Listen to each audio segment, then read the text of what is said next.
3 minutes, 30 seconds remaining.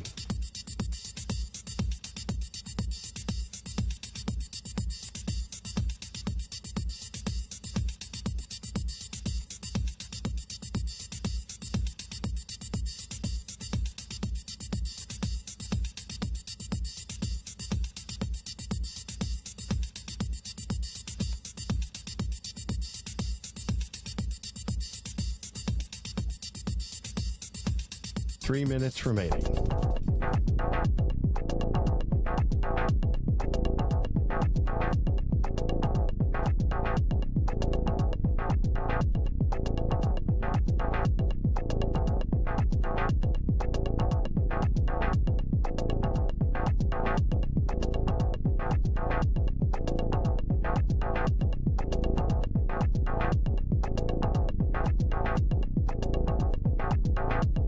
Two minutes, 30 seconds remaining.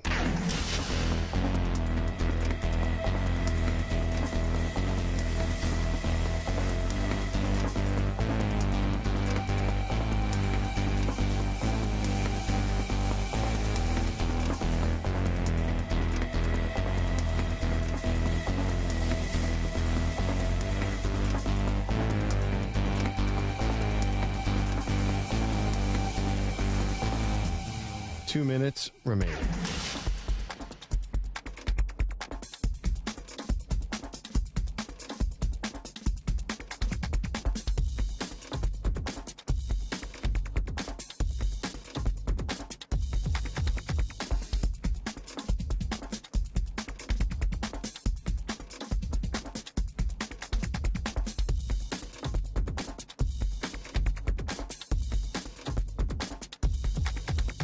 One minute, 30 seconds remaining.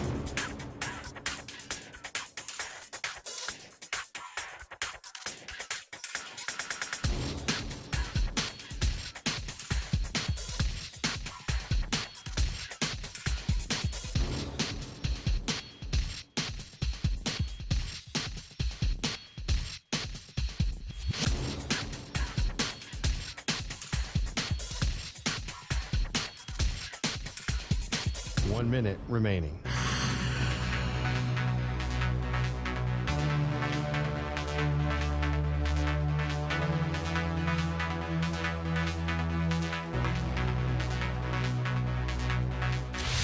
Five seconds remaining.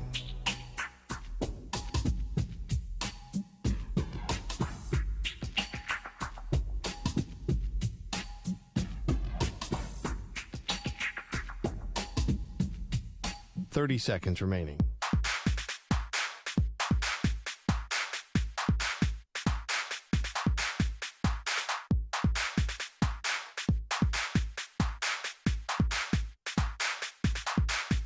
Fifteen seconds.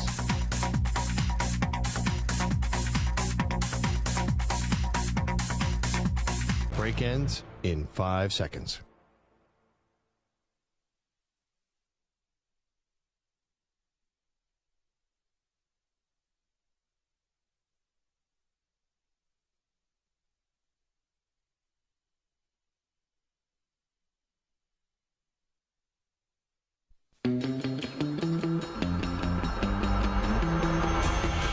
Dorm room with my own private bathroom in the dorm room. Look at you. Isn't that crazy? Yeah, but you had to be an RA in this particular set of dorms. I felt like I was King George or something. Yeah, what are you, the quarterback of the football team? Jeez. Yeah, I felt like royalty. I mean, if that doesn't get you chicks, I don't know what will. No, you'd be surprised. Come on back to my room. I got a bathroom in suite. Yeah, you know, it's funny at a party. That line doesn't work. Hey, baby, is your stomach upset? I got a private bathroom. That is terrible. Come on, blow up my bathroom. All good. To be honest, I would not let anyone use this bathroom. So even if it was a potential hookup, I'd be like, nah, still Sorry, not you got sharing. it down the hall, Chica. I'm King George. I got my own bathroom. I'm not sharing. Here are Maggie and Perloff.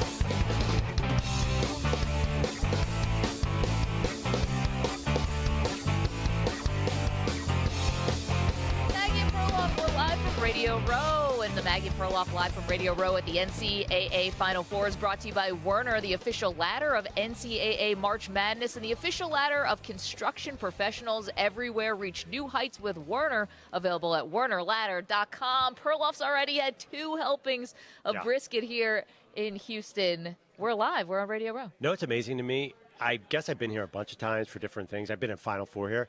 Every barbecue place in the city follows me on Twitter. And You've arrived, pal. I went to Pinkerton's today, which is classic. And I think I got other barbecue places jealous. We might have to stay a few extra days just to eat barbecue. Listen, if we must, we must. I mean, we're counting down to the men's Final Four here in Houston, a Final Four unlike any other. UConn, of course, the legacy program of these Final Four with FAU, San Diego State, and Miami all making the Final Four for the very first time in program history. We have time to unpack all of that today, Perloff. We're going to have luminaries and coaches. We cannot wait to get started, but the NFL world doesn't stop for anybody. And today, Anthony Richardson of Florida had his pro day, and it was incredibly impressive, as you would expect. Well, yeah. I mean, the thing is, he already threw at the combine. We knew what he looked like throwing the ball. Sure. I got to tell you, I mean, me, Andrew Perloff, body double for Anthony Richardson. I watched 20 minutes of the workout. Are you okay? Should I feel your forehead? I watched 20 minutes of the workout. You cannot help it. Like, that dude is so muscular and big and impressive looking, yep, which we knew at the combine. But I can picture myself as an NFL coach, and you look at the 53% completion percentage in college, 13 starts. We all know the downside with Anthony Richardson in Florida. I can't imagine being near that guy and saying, I don't want him on my team. I know. I think teams are falling in love with him. We wonder, like, what does this draft season do for guys? And for people like Anthony Richardson, who don't have a lot of game tape to show you, that's amazing. Even though he played in a big conference in the SEC, this is what this time of year does for you. The combine, he was an athletic juggernaut, superstar. Now with the pro day, and we look at these teams that are picking at the top of the draft, it's funny because you have Lamar Jackson sort of out here as the former unanimous MVP who's on the market, yet you have teams who need quarterbacks who are also picking near the top of the draft. Obviously, the Panthers traded all the way up to 1. Houston, where we are right now, looking for a quarterback since Deshaun Watson has been traded. And then you can go down the list. The Colts at 4, Seattle at 5. Yep. I mean, Detroit. We're looking at Detroit. Detroit said they're going golf. So, well, we'll see. But they were pretty adamant about it at the owners' meeting, but okay. Then Wednesday, like yesterday, you had Anthony Richardson dinner with the Las Vegas Raiders, and C.J. Stroud also had dinner with the Las Vegas Raiders. It's like there's so many dominoes quarterback-wise that still have to fall. Fascinating, and a good Anthony Richardson pro day just puts him right in the conversation. Well, actually, I think we are sitting in the city that might have the most important decision.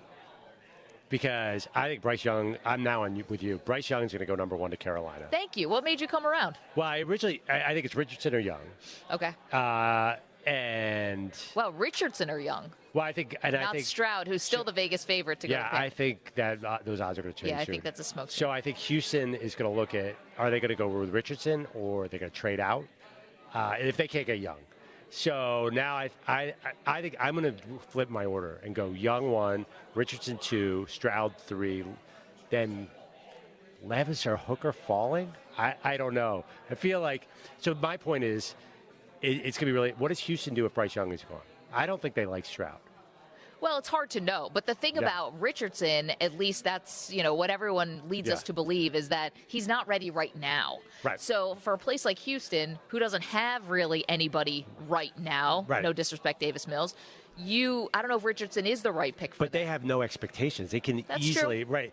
They're a team that D'Amico Ryans has no pressure to win this year. I wouldn't have. If he does, he's in the wrong place. Yeah, right. Because he's not going to win. That's the organization's fault, not his fault. So I would look at it as, what is my time frame? When do I need Anthony Richardson to be good? Carolina, I think, needs to be good immediately. David Tepper, their owner, is super impatient. I can't see them. You traded up. You gave away draft picks to trade up to 1. You generally, that person plays. Well, they did sign my buddy Andy Dalton, but it feels like that they want a guy that they can put out on the field immediately. Yeah. So you got to figure it's Bryce Young. But I think Houston, Seattle, you mentioned, Seattle can wait a year because they signed Geno Smith on a contract that could be a year-long contract. And the Raiders signed Jimmy G for 1 year. Those will all be great Anthony Richardson teams. So how about this for Seattle? And this was a note that came from ESPN.com, so I want to give them credit. But Pete Carroll said this during the owners' meetings, which were just wrapping up in Arizona, about the fact that Seattle is evaluating quarterbacks at the top of the draft. This is what Pete Carroll said to Geno Smith. I told Geno what we're doing. We talked beforehand. He knows what's going on. He was great about it. He gets it. He's been around the game. He will do what he can do to help us. He's already stated that. Yeah. I mean, if you have to prep, first of all, I'm surprised Pete Carroll would say that, but if you have to prep your starting quarterback who just took you to the playoffs and had the comeback player of the year and is this, great story, Geno Smith, resurrection of his career. If you have to be honest with him and tell him, hey, you're our bridge guy, or you could be our bridge guy if the draft falls the way we think. Yeah, absolutely. I mean, they were kind of sputtering by the end of the year, right? They just barely beat the Rams in Week 18 to make the playoffs. So I don't think even people who love Geno Smith didn't say, wow, this is the beginning of a Super Bowl juggernaut. I point out to you, they're in the bottom 10 of Super Bowl odds. People are not thinking Geno is going to lead them to the promised land. So I think Seattle has to wonder, how do I get there? The one thing I'll say about Seattle, and tell me if you agree with this, they are super hard to predict when it comes to quarterback. Nobody saw them going with this Geno Smith thing this year. I know it was a competition with Drew Lock. Yeah. They drafted Russell Wilson in the third round. They've still never bitten on that high quarterback, ever. The GM, Schneider, and Pete Carroll have not done that. So I find them very, very hard to figure out. And honestly, them saying that, in draft language, when the team says something that makes perfect sense, that means they're going to do something completely different. Well, yes, it was only a year ago when Seattle was saying, we love Russell Wilson, and then boom, he was traded. Yeah. But, this is opposite time. Okay, but the Seattle Seahawks and this same general manager and coach are also the same people who traded 2 first-round picks for safety Jamal Adams. Oh, no. Why they wouldn't be in on Lamar Jackson is also kind of a mystery, right? Because, Geno Smith, but you don't have a lot of guaranteed money, and that's sort of a stopgap. You would spend 2 first-round picks on a safety, a box safety. Why would you spend 2 first-round picks on the former MVP? Well, I think they regret that Jamal Adams deal. But I don't know. Is there such a – I don't think Lamar Jackson's such a huge upgrade over what Geno was last year for them. Really? But Geno didn't he have like 30 touchdowns and 5 picks? He had a great season, but Lamar Jackson's a better player than He's Geno a better Smith, player. and he's much younger. Right, but he's 2 first-round picks and $250 million. And Geno has great chemistry with those 2 receivers. So I don't know. I feel like there's not maybe. any part of you that's intrigued by Lamar Jackson in Seattle. That would be, listen, they didn't want to let Russ cook because they wanted to run the ball. This is a way where you can have your cake and eat it too, with the best running quarterback in the league and also have weapons like, DK Metcalf and Tyler Lockett, that Lamar Jackson, those would be the best receivers he's thrown to by a power of 10. Yeah, okay, so Geno Smith threw for 4,282 yards, 30 touchdowns, and 11 picks. Yeah. Can but Lamar what do you run for? That's the thing. They're 2 totally different quarterbacks, right. 2 different skill sets. But, you're talking about total yards. I don't think the offense ticks up for sure, but I don't know. That was pretty good. Why you're not going to play Geno next year? Okay. You're just going to have him as a highly paid backup?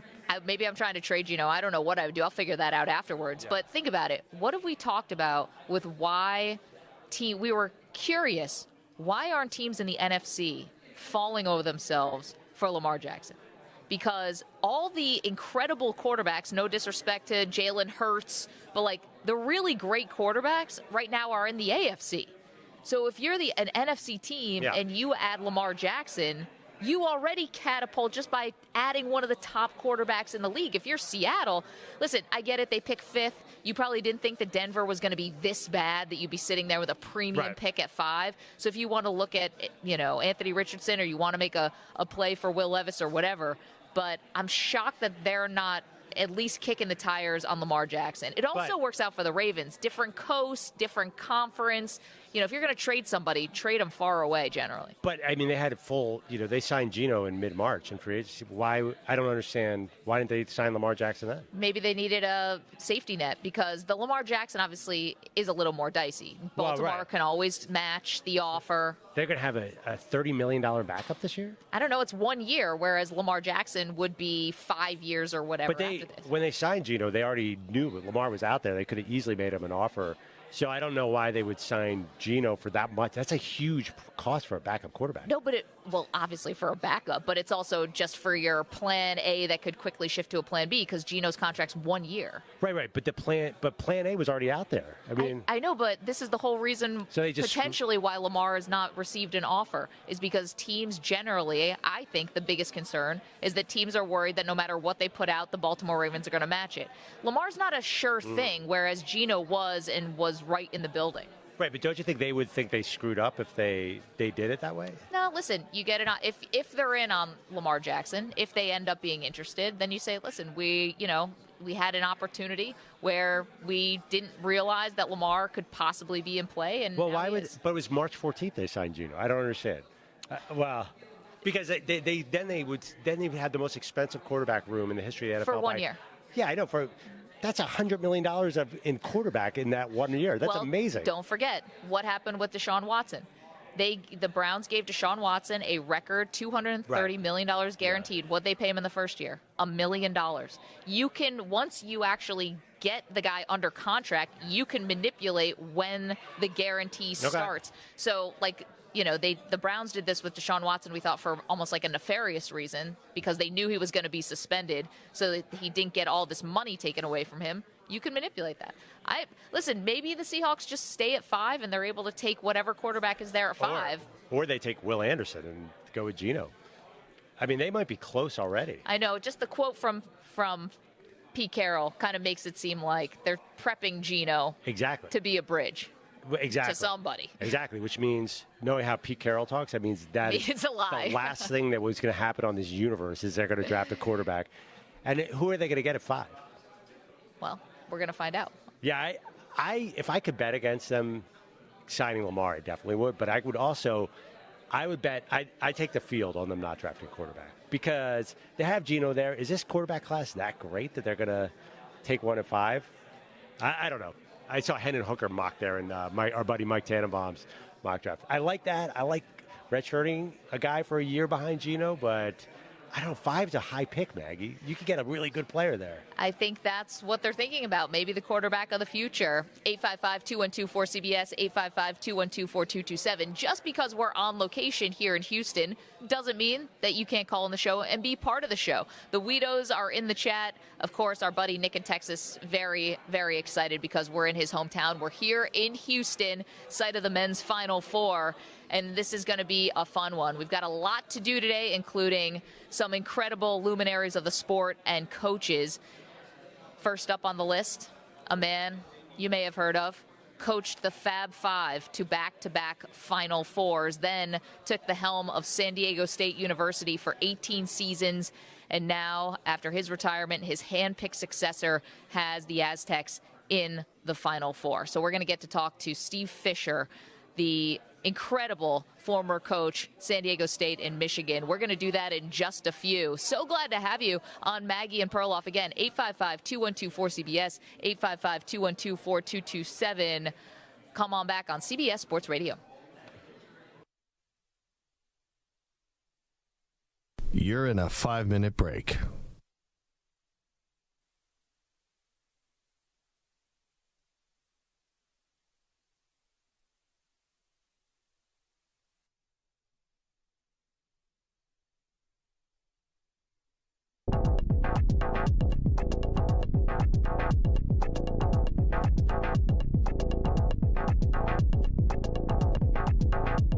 Four minutes, 30 seconds remaining.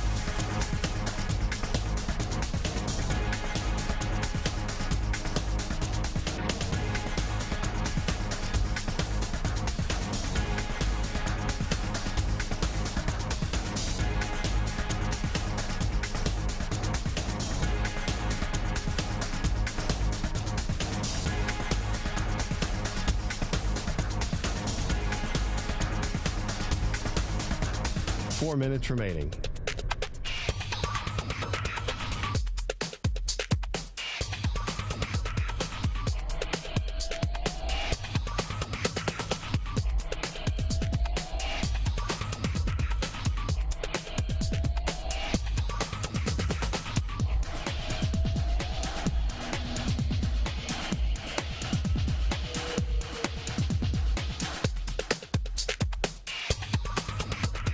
3 minutes, 30 seconds remaining.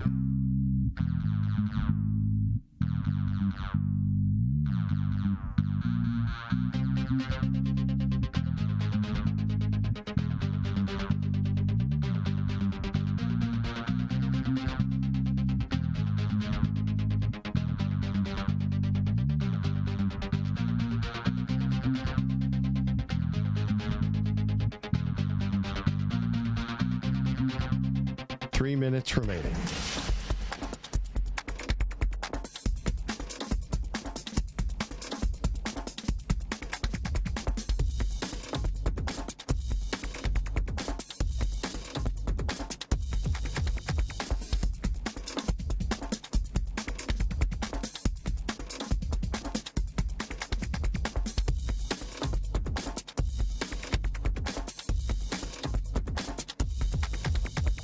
Two minutes, 30 seconds remaining.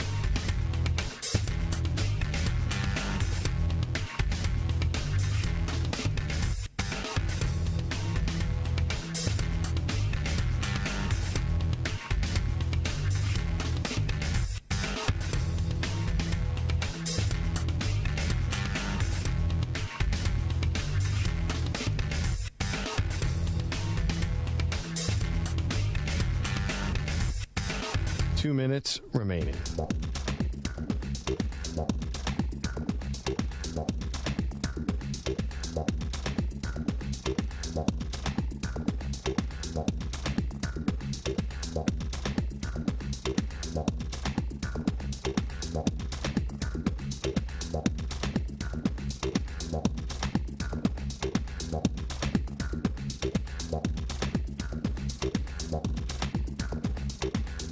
One minute, 30 seconds remaining.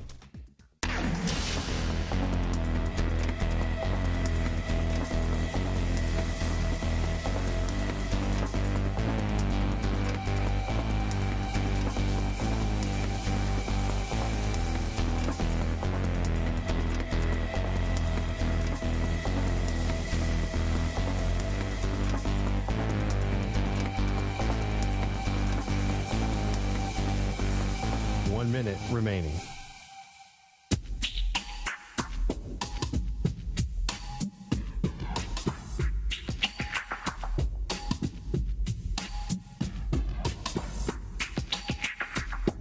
Forty-five seconds remaining.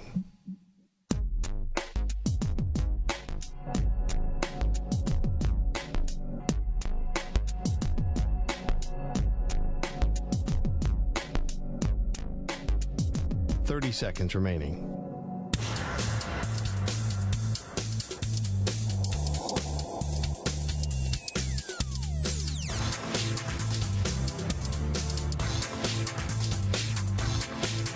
Fifteen seconds.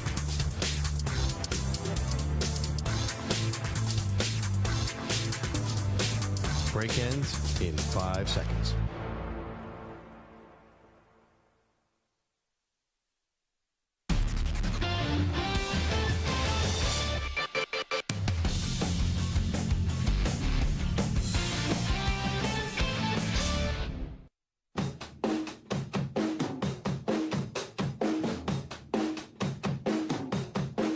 Perloff, live from Houston, side of the Final Four. Everywhere you look, Maggie, there's tall guys in tracksuits. This is the tallest group of people in the world right now. And you learn more here about how many universities there are that play basketball. Because every state has a central, an east, a southeast, and a north. I was in the elevator with Central Arkansas guys. Is that Scottie Pippen? Anyway, they're all here. I am 6'4", and I feel like a dwarf. Say the average height of people walking around is like 6'3", the average. Yeah. No, it's insane. Everybody's got a look, too. Like Tall and skinny. There's a walk. Yeah. There's a walk that says, I recruit for college basketball. I was in the gym today, and I heard, I'm not going to give away any details here, I heard a guy talking about recruiting a kid. I have no idea where he coached. Oh, wow. And he said, yeah, the kid was down the road at this school or that school, but we think we have a shot. I was so, I know nothing about, I don't know what program he was with, but we're in the mix of it right now. It's awesome. I know. This is really like the hotbed of basketball. You really feel it here. And we're going to be having a lot of coaches and analysts rolling through, which is going to be a lot of fun. And you're going to be staying for the game. Yeah, the games. I'm so excited. So Saturday night, get both games. Not staying through Monday night. I had to be honest. I'm trying to secretly sneak in all sorts of sporting events. I'm going to try and go to the Astros. Second game of the year. We can't make the opener, which is tonight. We're right now. No, tonight. It's 6 o'clock here, and it is really exciting. I wouldn't mind going to Dallas too on Friday night. I'm not going to lie for the women. The women's tournament. I wish know. If we could drive fast enough, we could do it all. Well, as we are sitting here in the Radio Row Houston Convention Center, is our pleasure, Steve Fisher, the former coach of the Fab Five at Michigan and the former coach of the San Diego State University Aztecs, who are going to be taking on FAU in the early game. Coach, thank you so much for stopping by and spending time. Maggie Gray, Andrew Perloff, appreciate it. Thank you very much. My pleasure. Very happy to be here with you. Man, so many things we could get to, but first, watching San Diego State, the program you took over after Michigan. You spent 18 years there. You had a lot of success with that program. But to watch your protege now take this team to the Final Four, how does it feel?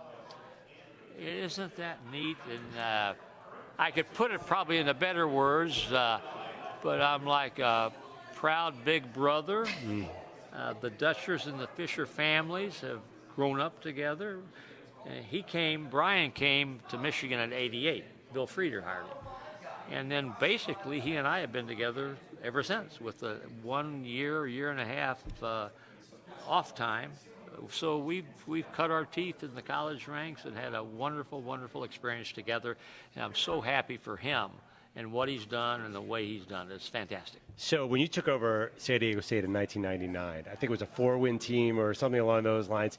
Could you ever have imagined the level that the school is at now? In 1999, the first day you walked on campus, did you see in your mind's eye that kind of growth? I knew we would win. We won 5 games my first year. So we bested that 4-win season with one more. 0-14 in the league, a year and a half to win a road game. And it was one brick at a time, but we never lost sight in how we wanted to do it. I knew we were going to win. I truly did. Somebody sent me a clip of my interview when I was hired in '99, and I made the statement, we're going to win. I know you've heard that before, but we are going to win, and we're going to win the right way. We're going to build a program. So that made me smile and feel good, so that's what we did. And it didn't come without some growing pains, but I, with all my heart, knew that it would. I love the people we were with. The city of San Diego is a great sell. San Diego State is a wonderful university. I had a brand new arena to sell to people. So it was something that I knew we would be successful, but to fill it up like we have, and now to be in the Final Four, it's truly, truly amazing. Coach Steve Fisher is our guest here at Radio Row in Houston, the site of the men's Final Four. Okay, let's go back a little bit because, of course, the Fab Five, a cultural touchstone, 5 iconic players that you coached to back-to-back Final Fours.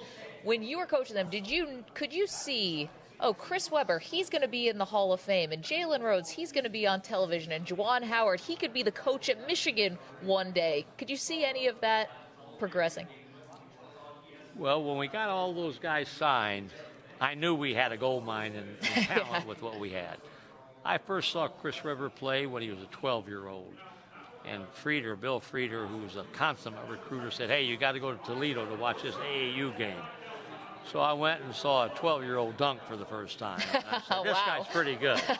So it doesn't take a lot to say this guy is going to be a great player.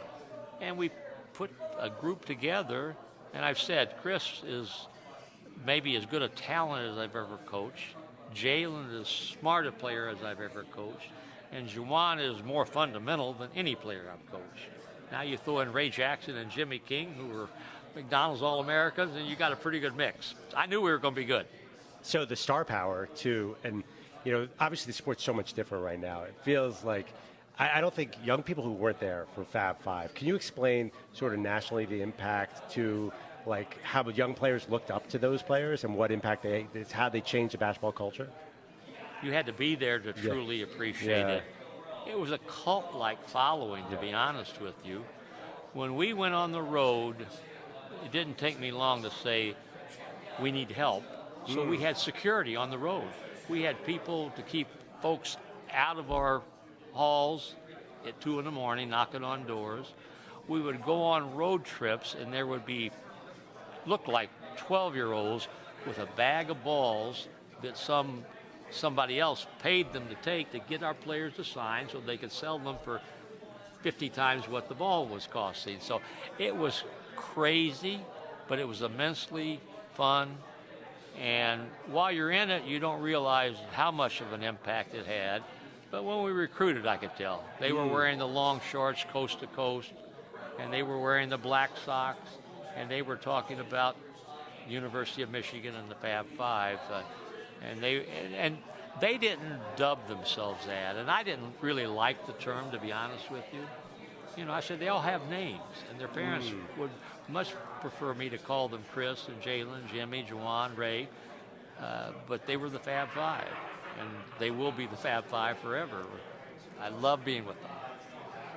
At the time, you didn't like the name? Like, were you actively trying to maybe push back against the Fab Five in the moment?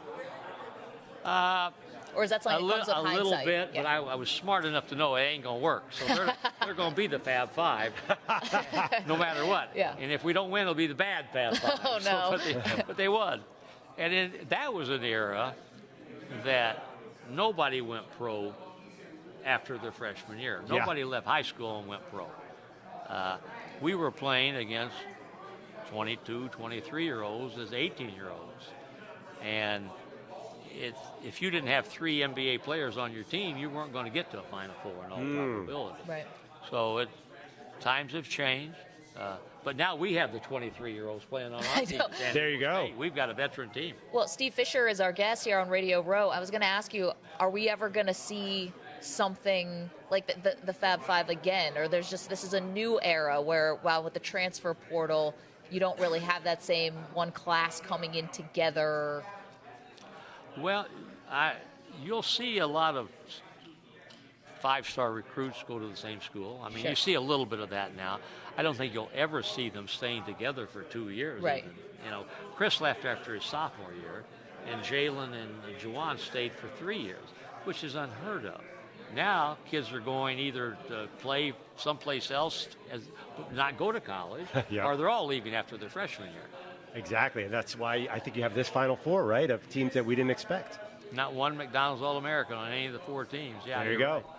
As a coach, does that make you kind of proud? Like, you're watching not just your protege and Brian Dutcher with San Diego State, but the idea that it's a bunch of guys with great stories who persevered and maybe had to have a couple stops on their way, but were never like the big, huge stars making it to this big stage. That is neat to see and be a part of.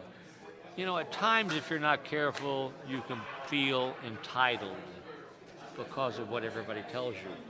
When in reality, you should be appreciative of what you have and not say what you don't have. And way too many of us spend too much time about complaints rather than gratitude.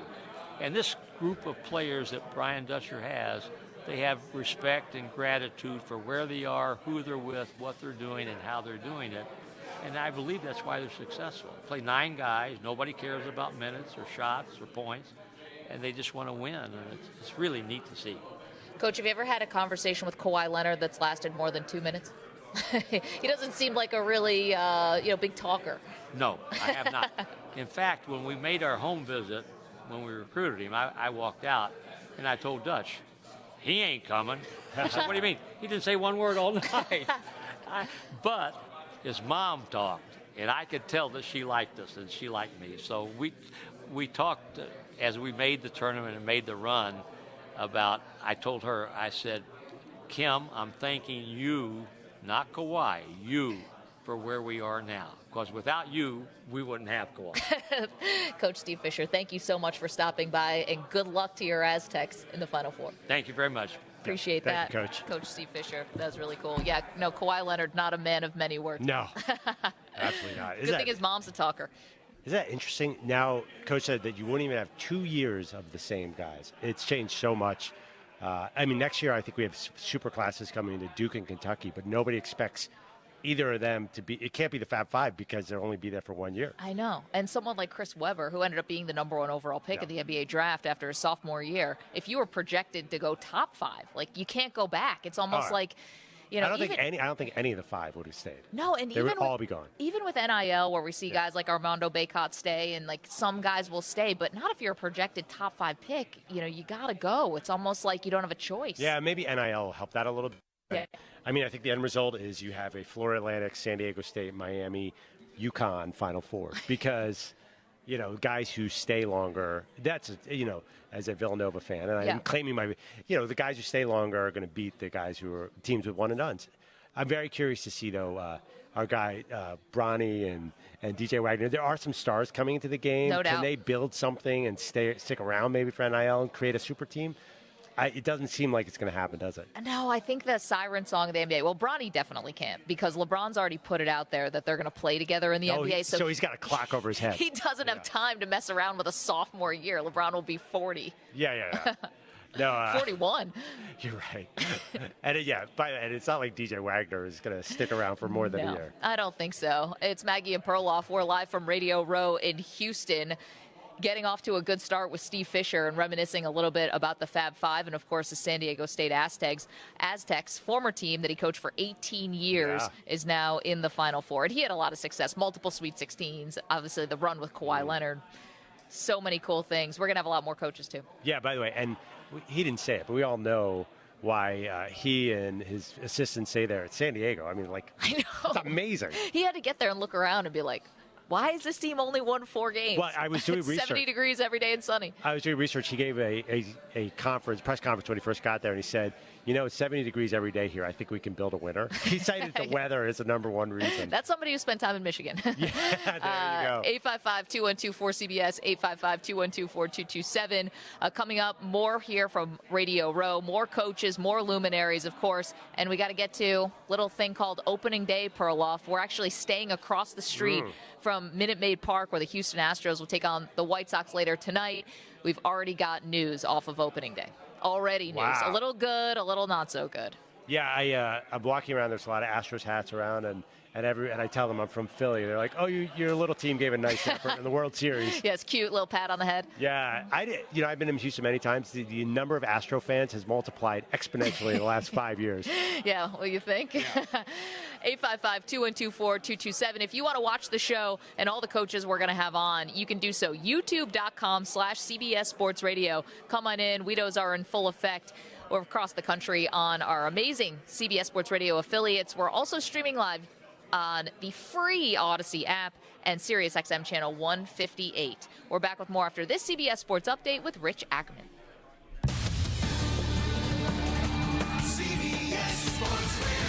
Sports Flash. Well, Maggie mentioned the good and not as good on opening day. The good, the Yankees with a 5-0 lead over the Giants in the bottom of the 8th. That's not what the good part is. Aaron Judge, though, building off his MVP season with a home run in his first at bat. He has knocked in 2 of those runs today, and Garrett Cole has struck out 11. The not so good, the Mets placing Justin Verlander on the injured list with a strained armpit, and Max Fried leaving the Braves game against the Nationals after 3 1/3 with a hamstring injury. Atlanta in front of Washington 4-2 now in the bottom of the 7th. Bottom of the 4th at Wrigley, and the Cubs with 4 against Corbin Burns and the Brewers, leading by a score of 4-0. Bottom of the 4th, it's Baltimore on top of Boston 5-1. Adley Rutschman with a home run in his first at bat today. Top of the 2nd, no score between Detroit and Tampa Bay. A couple of games about to get underway, including the aforementioned Mets and Marlins in Miami, a battle of former Cy Young Award winners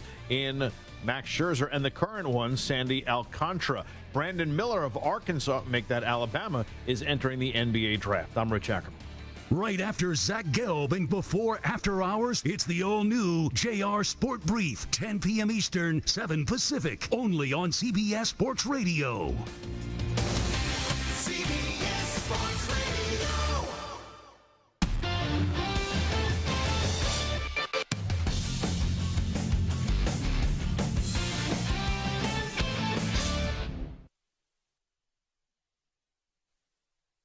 You're in a 5-minute break.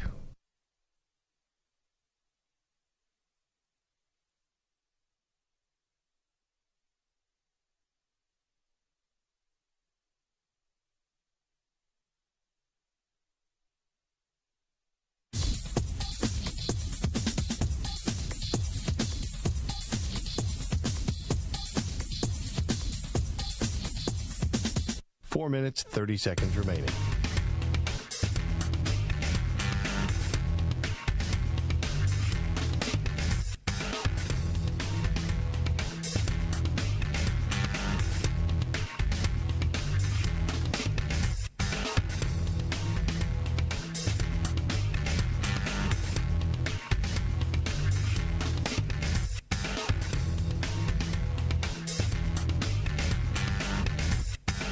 Four minutes remaining.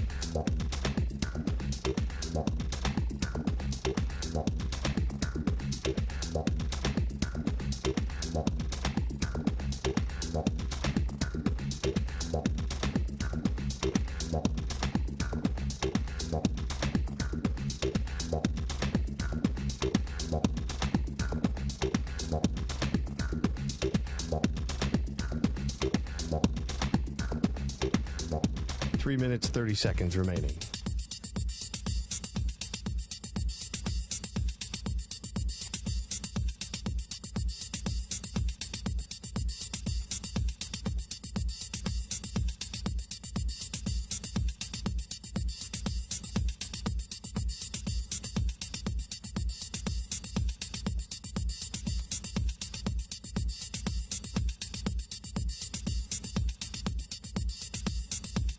Three minutes remaining.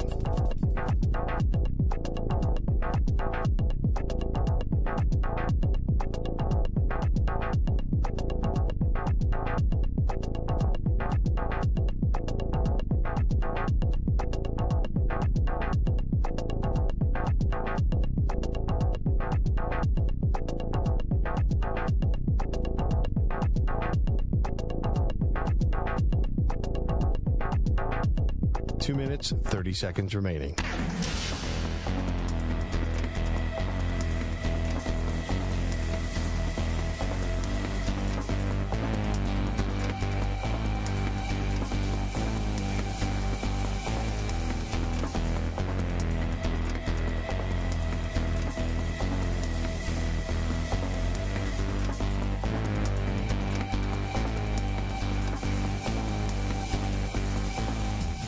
Two minutes remaining.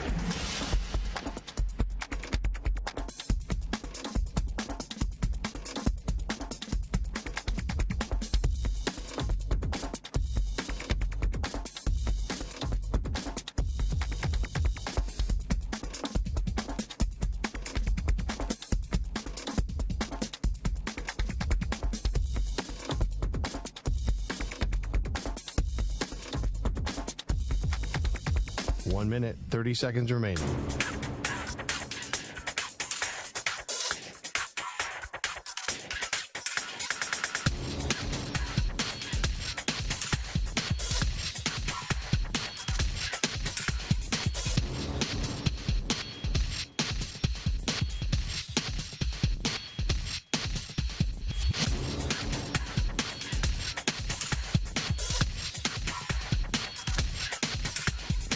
One minute remaining.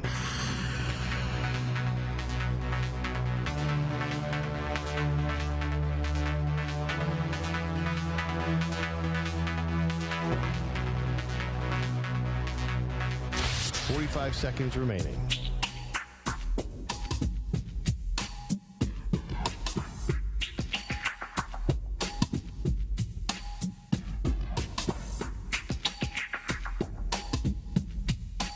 Seconds remaining.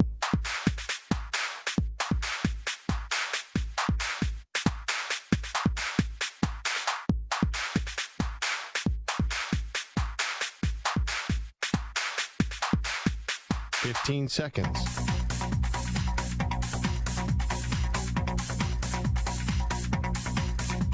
Break ends in 5 seconds.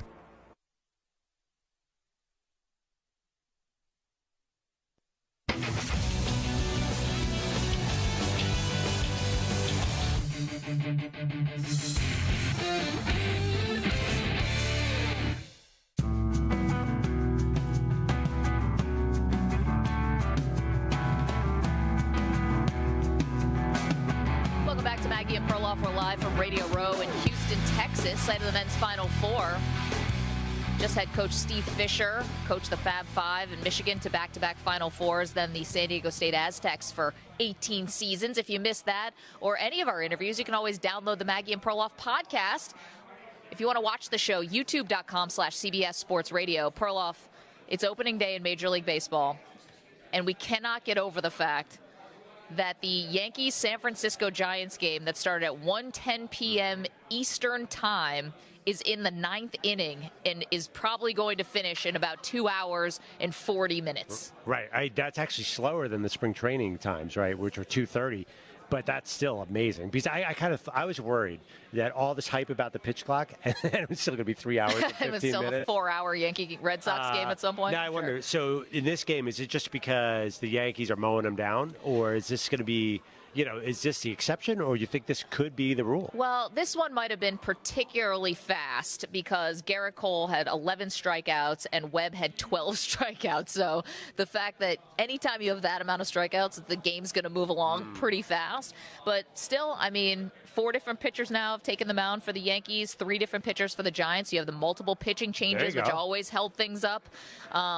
And this thing is off and running. And you know who else is off and running? Aaron Judge. Last year, 62 home runs, set the American League single-season home run record. The first pitch that he sees on opening day, and here's how it sounded. Pitch is swung on and hit in the air to center field and deep. Back goes Yastrzemski on the track at the wall. She is gone.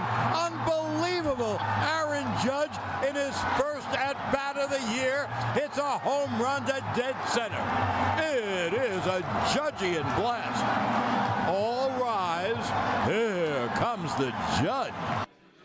Thank you, John Sterling and WFAN. So 162 home runs this year? That's what we're thinking? I thought Sterling might evolve his Judge call now that he's the AL home run king. Anything different for this year? The all rise, here comes the Judge, the Judgian blast. Sterling usually stays true because I think does he go year to year? Okay. Fans start expecting it. Now, he does a couple. Some guys have multiple. So, like, Giancarlo Stanton has one that he says, like, in Italian, and then he's got another one for Stanton. But usually what you are is what you are. So what can Aaron Judge do to get our attention this year? He's already got the home run. Are we not entertained? Can he do – does he have to chase Bonds? What's next for Aaron Judge? Oh, yeah, chasing Bonds maybe for the true single-season home run record. But I think probably winning. And it's funny to say that as we're sitting here in Houston, Texas, because the Astros have been the team that has been standing in the Yankees' way since 2016. You want to go back to that? And so, it's going to be finally, if the Yankees are going to get past the Astros, like, that's the next thing left. As far as, like, the individual stuff for Judge, I'm not really sure. Yeah, it's going to be hard. Last year was the year. I remember when Sosa and McGuire and those guys, like Sosa, didn't he have 3 years over 65 homers? And once he did his first one, it didn't matter as much. Not to compare. I know that comparison immediately evokes that's what they want today. Unfair comparisons. Yeah. When is the last time, when's the last time they were in the series? 2009. They have not been since 2009. They have not been to the World Series since 2009. Wow. That's how many 100-win seasons? You might know this. How many 100-win seasons have they had since then? I'm not exactly sure. Maybe 3 or 4. It's incredible. Baseball is so tricky because, and I hate to do this because I know you're a Mets fan, the fact that my Phillies won 87 games and got to Game 6 of the World Series, I know. That's why I kind of feel bad for all the other teams because Thank you. Because you can win so much in the regular season, and as Moneyball always stated, it's such a different game in the postseason. But maybe with this pitch clock, it'll become more orderly. I'm sorry, Samter says Yankees had 2 100-win seasons since 2009. One of them, I think both have been with Aaron Boone, though.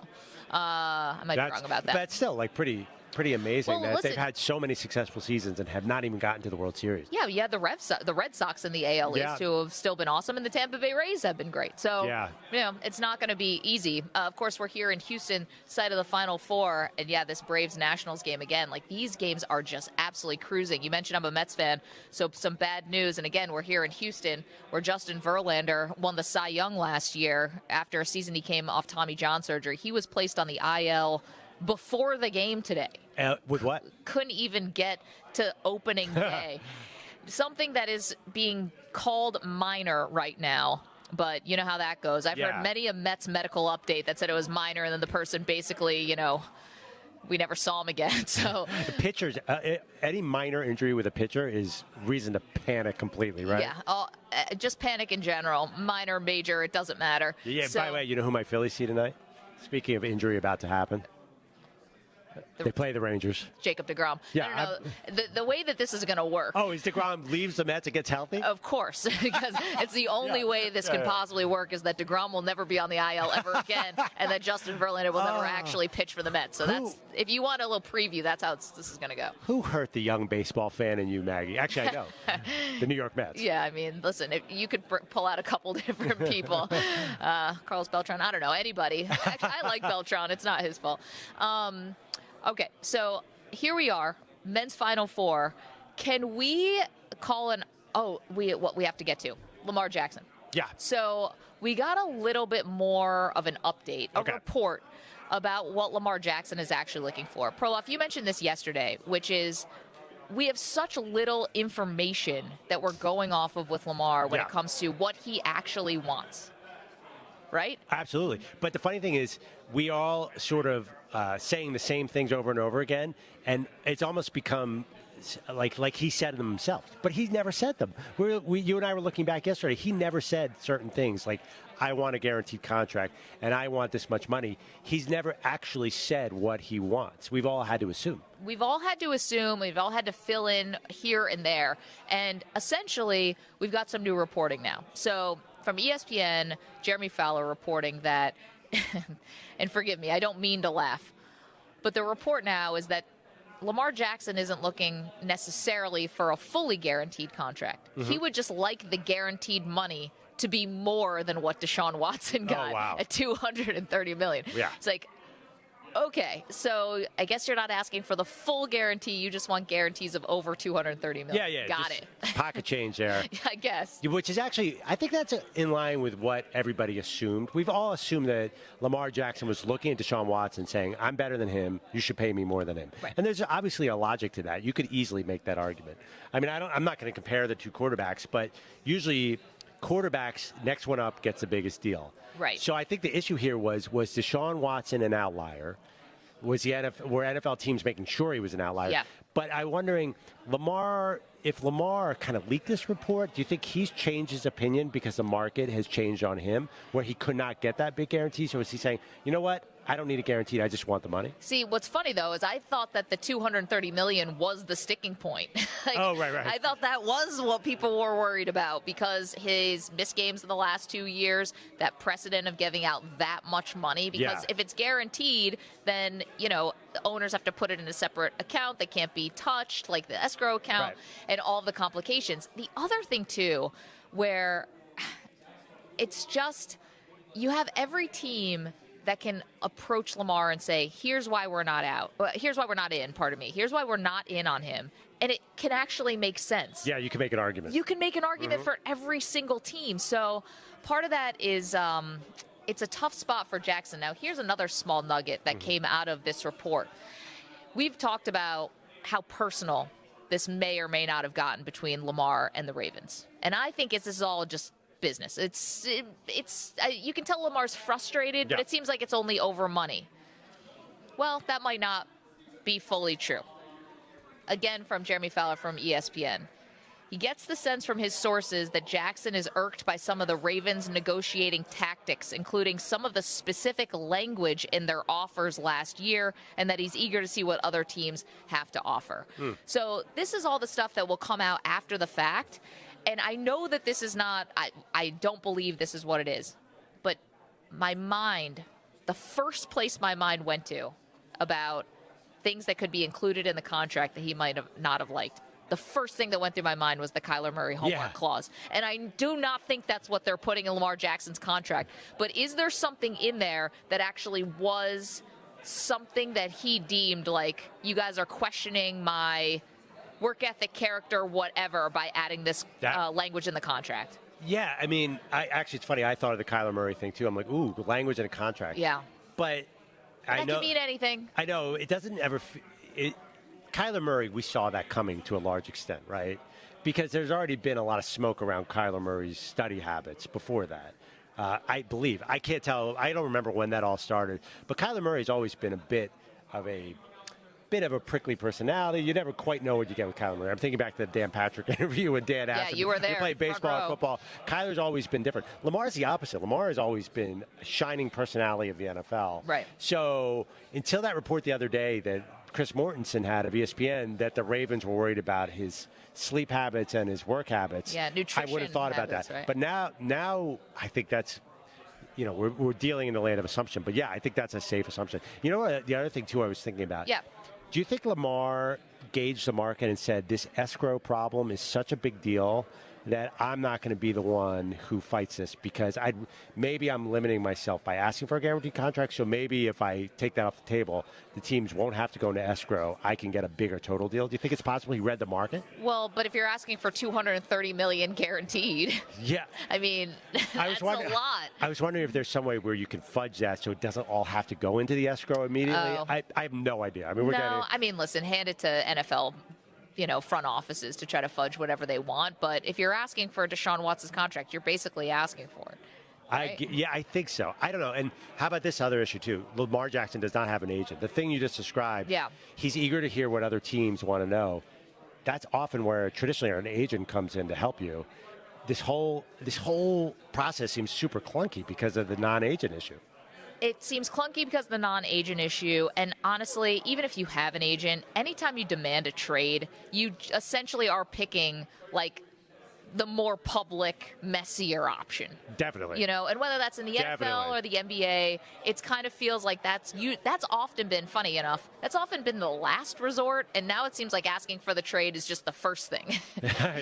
We couldn't get a deal done, I'm going to just ask for a trade. And then, maybe I'll rescind it, maybe I won't. Well, if this works for Lamar and he gets the trade, then maybe the NFL becomes the NBA, and you really can work your way off these teams, like what Deshaun did. And Russell Wilson did it. He asked for a trade, but it's so funny, though, because he asked for a trade, and it was and he has an agent, a famous one. Mark Rodgers, right? Yeah, Russell Wilson is very agented up. It's a very classic by the book. And even he, asked for a trade, gave a list of places. Yeah. It didn't work, and the only reason why I think this looks different now for Seattle is because it seems to have worked out for Seattle so well. They get now the 5th overall pick because Denver was such a disaster last year. You hit on it right there. That's what Lamar Jackson has to do. He has to give us a list of teams like Russell Wilson did. That's what we need. Lamar I keep saying he's way too vague in his tweets. He's got to specifically tell us where he wants to go and make this happen. Because right now, I'm getting very frustrated not knowing where he's going to go. Do you think that he could give us the list while also doing exercises from the entire gym? Yeah. No, the list is part of a tweet selling the entire gym. Oh, no. How about this? The list of teams is hidden in one of the entire gyms. And you have to buy it like a golden ticket. And then you find the list of teams. I mean, this is that's beauty. What if you're an owner on one of the list of teams and you don't want Lamar? And you're like, oh, no, Lamar Jackson just put me on his gym list. But also now I got to make it good with whatever quarterback I actually do have. Great. A lot of hurt feelings. Okay, coming up next, more from the Final Four in Houston. CBS Sports college basketball analyst Clark Kellogg will join us in the next hour. Tobin Anderson, the Fairleigh Dickinson head coach, will join us. Sonny Vaccaro will join us. Don't move. More Maggie and Perloff straight ahead.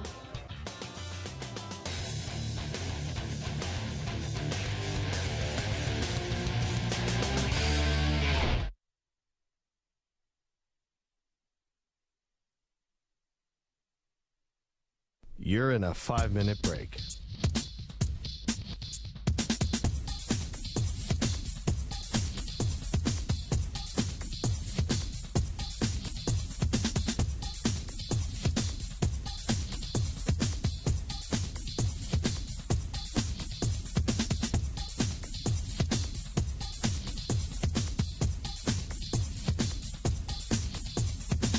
Four minutes, 30 seconds remaining.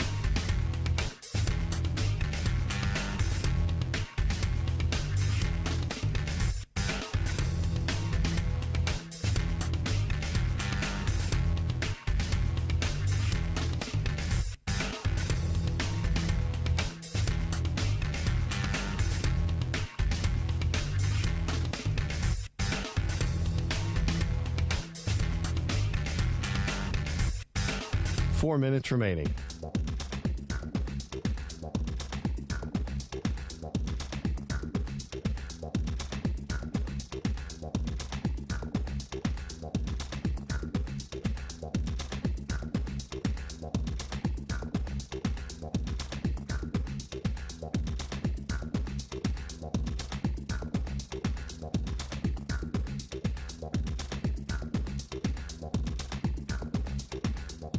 3 minutes, 30 seconds remaining.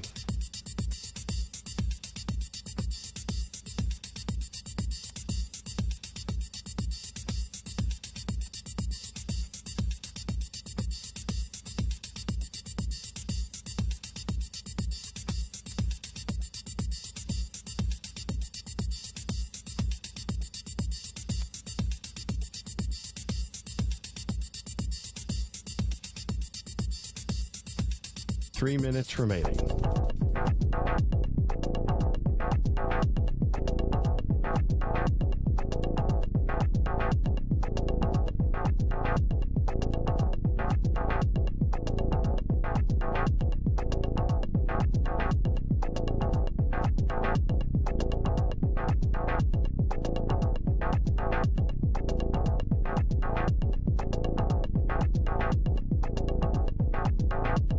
Two minutes, 30 seconds remaining.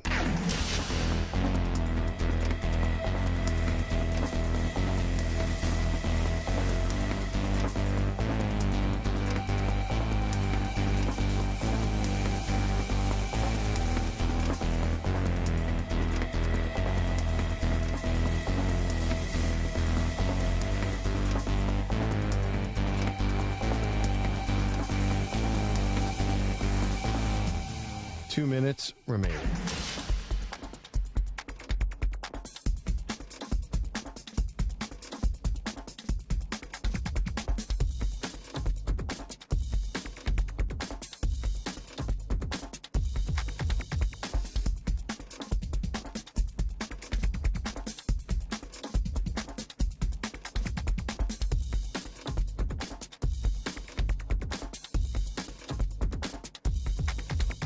One minute, 30 seconds remaining.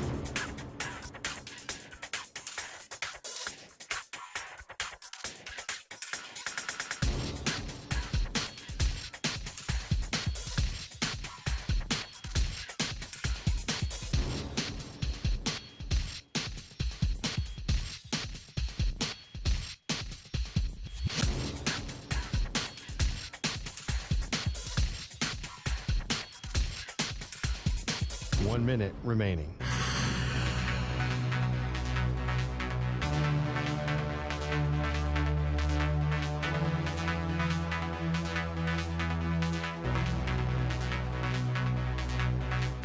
Forty-five seconds remaining.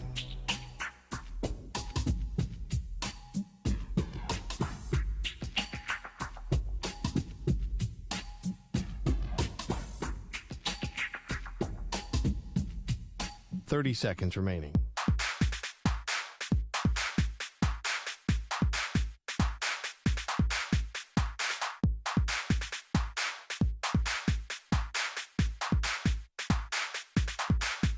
Fifteen seconds.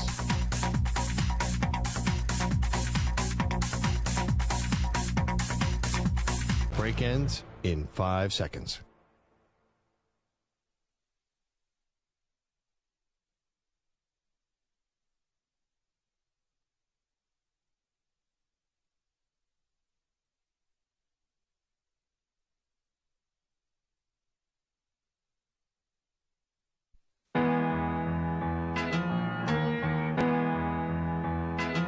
Perloff looks at me and goes, "The natty? Really?" He said it was like someone calling something cool the bomb. I think people are still saying the natty. This is not about hip or not hip. It's not like any 21-year-old walking in Brooklyn and saying the natty. Do you call winning the championship the chip? If you said he's got 2 chips, oh boy, I would have really given you a look. Washed has somehow maintained a much longer presence than it ever should have. I get my lettuce at the grocery store triple wide. This is the man claiming to be the coolest person on the show. I'm definitely hipper than Ack. Ackerman, I don't know you about gonna take that. I wouldn't go there. A Ralph Lauren polo 3/4 Yeah, shirt. What's wrong with that? A little You class. make Eli Manning look like he's ready to walk the catwalk at Fashion Week. Who are you, Ralph Lauren himself? When did the Mannings become fashion icons? They did not. Step off, Dad. Here are Maggie and Perloff. Live from Radio Row, Houston, Texas, site of the men's Final Four. It's Maggie and Perloff across the country on CBS Sports Radio. We were wondering what we were going to do while we were in Houston, Perloff. Our social calendar is just filling up right now. Wow, it's We got a dinner and then another thing that's kind of secret that maybe we'll be able to talk about tomorrow. yeah. I mean, listen. You're huge in H-Town. Look at us. Yeah. Little did I know. Yeah. This is a Maggie and Perloff town, if there ever was one. Meanwhile, I know plenty of barbecue for you. Meanwhile, something that really caught your eye today that you're frustrated by. Oh, yeah. So the NBA MVP vote has turned into the Hunger Games. I don't know what's going on here. Yeah, not as interesting. It's a post-apocalyptic, terrible debate between Joel Embiid, Nikola Jokic, and Giannis Antetokounmpo behind them. People are saying the craziest things about this debate. First of all, 10 years ago, did we even care who the NBA MVP was when we knew LeBron was the best player, but they'd throw it out to somebody else just to be nice? Now there's so many experts. To be nice. Experts going on TV talking about the merits of Embiid, the merits of Jokic. I heard today an ESPN reporter saying that he's hearing other reporters are not voting for Joel Embiid because he sat out, I believe it was Monday night's game against the Nuggets, and they didn't get that showdown to determine who was a better player and therefore cast their vote. That's ridiculous. It's insane, right? You know what I'm thinking might have to happen here, and I hate to do it because I don't want to paint with a broad brush, and I know there's a lot of really good people who vote for the MVP. Either we have to put a moratorium on talking about it. Okay. If you talk about your vote, you get your vote taken away. Okay? They did this with the Heisman, not that we don't talk about it, but if you say who you voted for, they'll take your vote away. So do not say who you're voting for. And the other part, maybe we need to wipe the slate clean and bring in a whole other, set of voters? Well, I know they rotate them, but maybe we need a start from scratch situation here. Yeah, there's something feels off about it. Or how about this? Yeah. Wait till the playoffs are over, because then it's going to become very obvious who the MVP is. I always say that, and everyone shoots back and says that's stupid. You'll overemphasize the playoffs. It should be a regular season award. But I always think that puts you in an odd spot. Now, the NBA itself overvalues the playoffs. Like that's all that sport matters. that's all about the playoffs. Right. So why is this regular season number? And guys don't have enough games. I was looking at my guy, Devin Booker. I'm like, Devin Booker's really balling out. Maybe he's scoring 28 points a game. Maybe he could be an MVP candidate. He's played 50 games. I mean, he was hurt. But so that's not going to cut it. Nobody plays enough games. The MVP is stupid. Why this debate has become so personal? How about my rule? If you win 2 MVPs and don't get to a finals in that span, you're not eligible for the third. I mean, you're overcomplicating things, you realize. That's making it more complicated, not less complicated. I just have an issue with guys who do not have postseason success continually getting the award. And I think I'm not alone. I think voters are looking at the fact that the Nuggets have not succeeded. But maybe this is a year. Who knows? All right. Well, maybe we'll get the thoughts here of our pal Clark Kellogg, CBS Sports, college basketball analyst, is now in the house. Clark, thank you so much for making time for us today. How are you doing? I am doing great. Every day is a good day. Some are just better than others. Let me get my headphones on, and then I couldn't quite get that microphone out of its holder, so we're going to do it the way we have to. Necessity is the mother of invention, so we're going to rock like this. I like it. I like it. If you want to watch us, youtube.com/CBS Sports Radio, of course, across the country on our CBS Sports Radio stations. Now, we'll get your thoughts. Perloff is upset about this whole NBA MVP thing. We'll get your thoughts on that a little bit later. All right, we want to take a little moment in the Wayback Machine to 2 weeks ago. Okay. Maybe a little more. Okay. Selection Sunday show. Yeah. Clark Kellogg's final 4 picks. Yeah. Yeah. Let's roll it. Yeah. Oh, you got it. Okay, you already got it. Okay. Let's hear it. All right.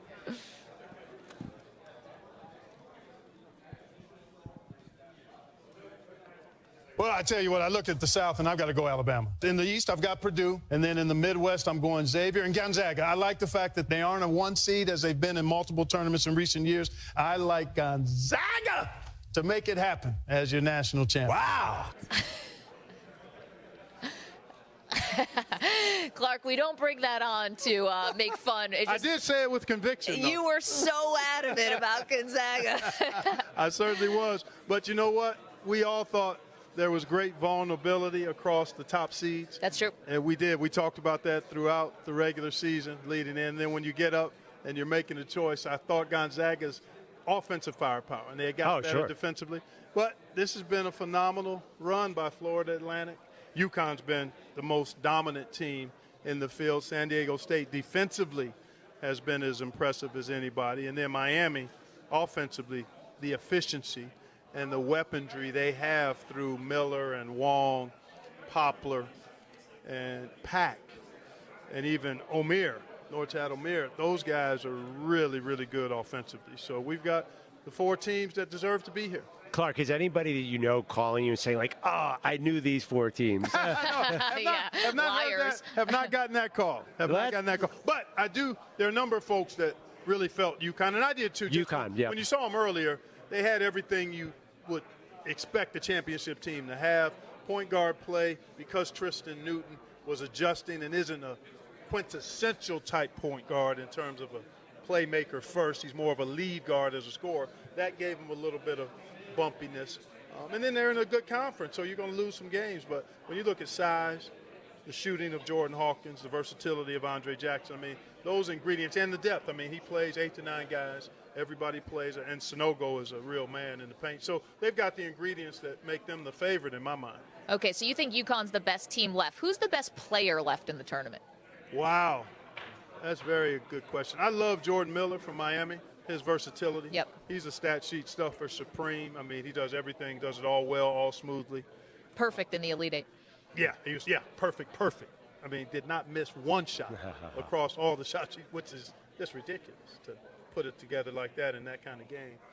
But I would think he probably, of the teams remaining, I'd be happy if I was drafting to take him first. Yeah. Of the 4 teams remaining, which one surprises you the most that they're actually here? San Diego State. Yeah. Just because of their struggles. I mean, they're better offensively, but they would go through periods. I just didn't know if the defense would be enough to get them through the teams they had to get through, and it was, because they found just enough offense when they needed it. The defense kept them around. I think Darion Trammell has been really good the last couple of games with clutch shot making.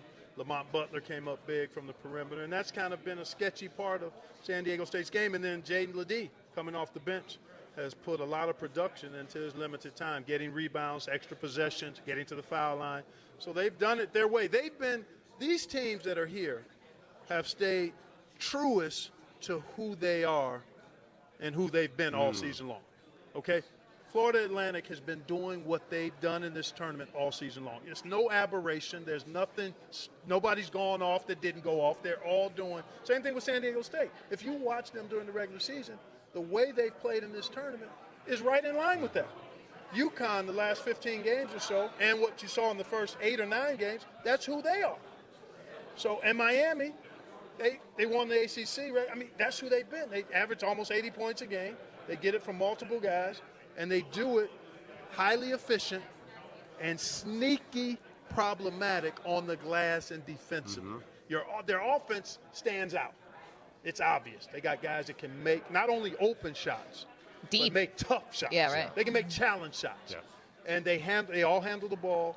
So these teams have been right in line with their identities. And I hope that's the case on the game Saturday, because it should make for some really compelling, entertaining matchups. Awesome. Clark Kellogg is our guest, CBS Sports college basketball analyst. Okay, a lot of people are making big proclamations about what this Final Four means for the future of college basketball. 3 teams to appear for the first time. No quote-unquote blue bloods, although I think UConn kind of they would fall in that. Yeah, they would. I agree. Yeah. But do you think, last year, North Carolina, Duke, Kansas, Villanova, but do you think this year shows this is going to be the norm moving forward? I don't know if it's the norm, but I'm anxious to find out if it's a trend that's sustainable, because you've got some unique dynamics at play. The transfer portal, NIL, the additional COVID year of eligibility, which all have conspired and converged to help flatten out the landscape. And so will that be a continuing trend? We need time to be able to determine that with any certainty. Well, of course, next year there's going to be a high-profile player entering. Bronny James, reportedly, might be leaning towards your alma mater, Ohio State. I've heard those rumors. Do you want to make a pitch? I mean, is that the spot for him? No pitch. His dad has made probably the strongest pitch, if he's made a pitch. I don't know how LeBron has chosen to handle that, but it's pretty public that LeBron says had he gone to college, it likely would have been Ohio State, being I'm a Northeastern Ohio rep. I grew up in Cleveland. LeBron grew up in Akron. So I understand the pull of Ohio State. I'm a proud alum of The Ohio State University. I love our coach, Chris Holtmann, and his staff. My youngest son is on the staff as an assistant coach there. I was there when LeBron and Bronny and Savannah made their unofficial visit the day of the Notre Dame game. I was in the gym watching the guys practice. So I hope he finds the right fit for him. Mm-hmm. And it would be nice if it's Ohio. Well said. A little OHIO wouldn't hurt. Clark, thank you so much for the time. Pleasure. And love watching you this time of year. Thank you so much. Great thank you, guys. CBS Sports college basketball analyst. Yeah, Bronny James. Ever heard of him? Yeah, that's weird that Clark Kellogg would think that Ohio State would be a fit for him. That's funny. I never would have saw that. I know. I mean, I thought he was going to say Michigan would be better, but I know we were wrong about that. Yeah. No, it's so funny. We're still sort of buzzing from Bronny hitting those deep threes in the McDonald's game. I know. It feels like we have to wait for Arch Manning till the fall, but right now we got a lot of Bronny to keep us busy. It's always the fascination with the next, and when they have a last name like that, you can't help but be obsessed. And it looks like Bronny is going to be going to college. I mean, a lot of people thought maybe the G League. I saw LeVar Ball was making an impassioned plea for him to go to Australia. I don't think he's going to Australia. I do that. I don't think LeBron can get to his games if he's playing in Australia. That's a great point. LeBron might almost want to join the Cavs again just to be able to get closer to the Ohio State games. But no, I don't think he's going to Australia. But it's cool because we'll get Bronny James in the tournament. Also, he looks like a real player. It felt about a year ago he was ranked 34th in his class or something like that, and it was hype. But we saw enough now that, listen, there's a bunch of 19-year-olds coming to this NBA. We know he could shoot. We know he can win dunk contests. Yeah. I mean, he can't be that much worse than the other 19-year-olds. I think he's going in the top 10 when he gets to the draft. Yeah, so the 2024 draft. So we got to wait until 2024, and I think he will be going in the draft, which is kind of interesting when you talk about LeBron's future and who is going to be able to pick that high in 2024. Like, the team that takes Bronny as a lottery pick, in theory, LeBron has said, gets LeBron James on the minimum deal. Wow. That's crazy. I mean, I know he signed with the Lakers. Well, he signed an extension with the Lakers that he'd be able to get out of after this year. After next year. No, that's not a bad pick. If you can pick Bronny James and get LeBron, even a 40-year-old LeBron is still pretty awesome. Well, and he's a seat filler. You know, like he's going to fill the arena if all of a sudden you get LeBron even at 40. You know what's good, too? You get to see, if he goes to Ohio State, they'll put Ohio State on TV every night. Yep. We said this when Zion Williamson was at Duke. He had 25 national television games. If he goes to the G League, then you're not going to see him at all. So I think for the fans, college basketball is a much better choice, and he could get some NIL, so he'll get paid. It seems like college is a better situation now. You know, it's funny. In the first hour of the show, we had Steve Fisher on, who was the coach of the Fab Five, Michigan, back-to-back Final Fours. And he described to us what that was like incredible traveling circus. And he said he realized because the Fab Five had gotten so big, they needed extra security. They needed to make sure people weren't banging on hotel door rooms at 2 o'clock in the morning. And now I'm thinking about it, Bronny's probably going to need something similar. I mean, listen, this isn't 1991 and 92 anymore. So I think we're a little bit better equipped to deal with that kind of celebrity, maybe. But think also about the LeBron pressure with him too. Well, LeBron will be at every game. No, but I'm saying in college. Wherever his college team goes, let alone the pro teams, which we know have tons of security. But if Bronny is at Ohio State, you're going to need security on all these road trips because he's going to be this walking story. Right, and then I think you'll have LeBron James in the front row. I'm saying at Purdue. Yes. I think if he can make it work, I think you'll see a lot of LeBron there. So Absolutely. it'll be wild college games. That'll be really fun. But do you know the other schools off the top of your head because they're interesting? Yeah, it was USC. Oregon was interested, and there was one more, Memphis. So USC, if LeBron's still with the Lakers, makes so much sense. Absolutely. By the way, my Lakers future bet, I feel like maybe I'm back in play again. Wait, what, was it to win the title? To win the title. And it was plus. Plus, it was gigantic. 10,000. I'll look at it. It was huge, but their win last night puts them back. They're on the top end of the play-in. The West is crazy. I might double down, and I might get into more of that action on the Lakers. Interesting. I thought you were going to say maybe I'll just, maybe Lakers to get into the main playoffs or win the first round.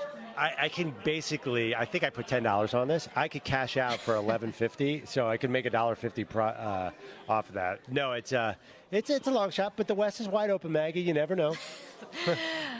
Coming up next, we'll turn our attention back to college basketball. And Tobin Anderson, the former head coach of Fairleigh Dickinson, who upset top-seeded Purdue in this year's tournament, is now following in the footsteps of Rick Pitino. He's taking over as head coach of Iona. He's going to join us next. The darlings of the tournament, Fairleigh Dickinson, their former coach, will join us in just a moment. Don't move. It's Maggie and Perloff here from Radio Row in Houston, site of the men's Final Four across the country on CBS Sports Radio. We're streaming live, youtube.com/CBS Sports Radio. Come on, say hello.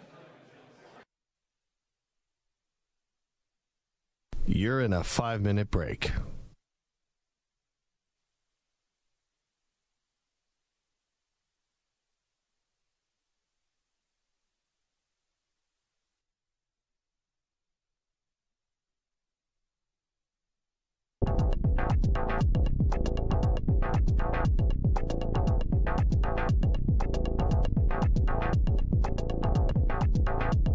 Four minutes, 30 seconds remaining.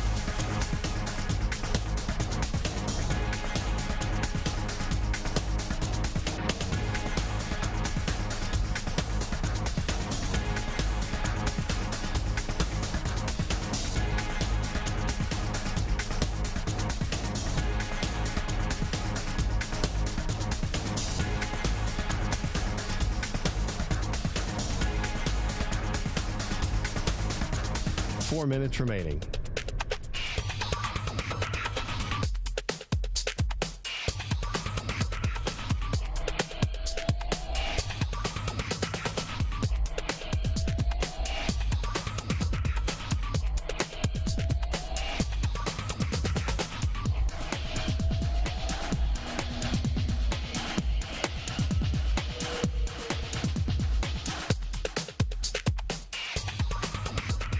Three minutes, 30 seconds remaining.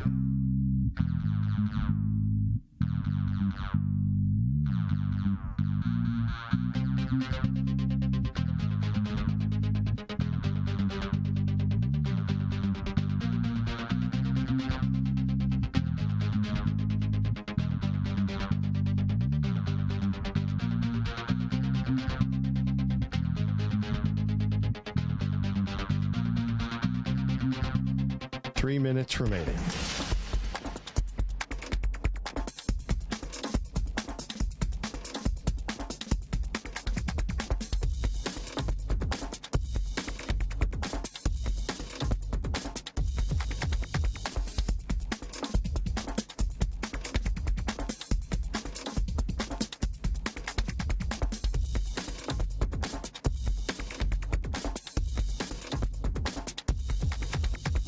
Two minutes, 30 seconds remaining.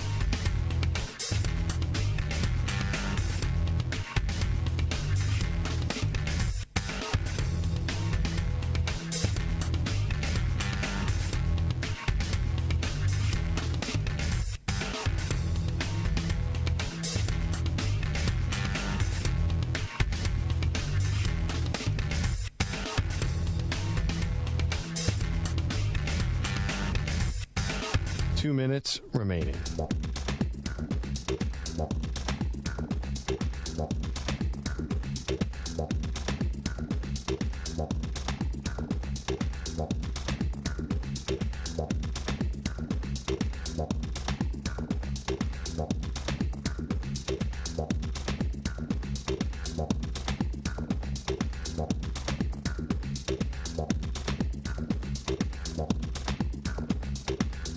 One minute, 30 seconds remaining.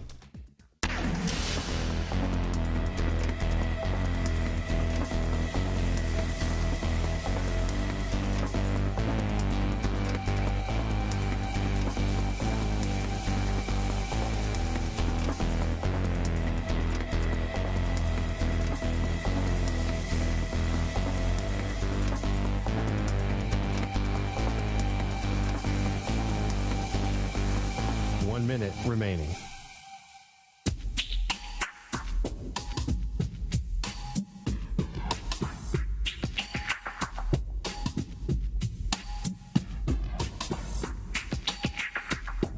Forty-five seconds remaining.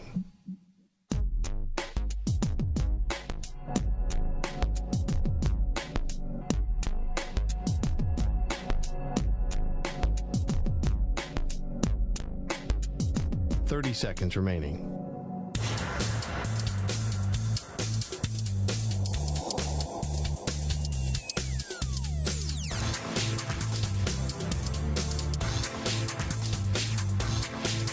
Fifteen seconds.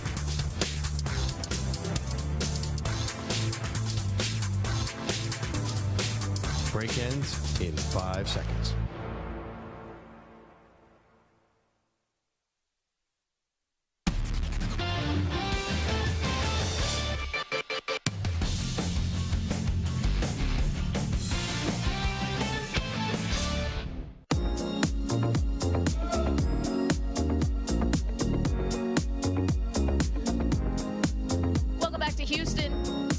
Final Four. It's Maggie Perloff. We're on Radio Row.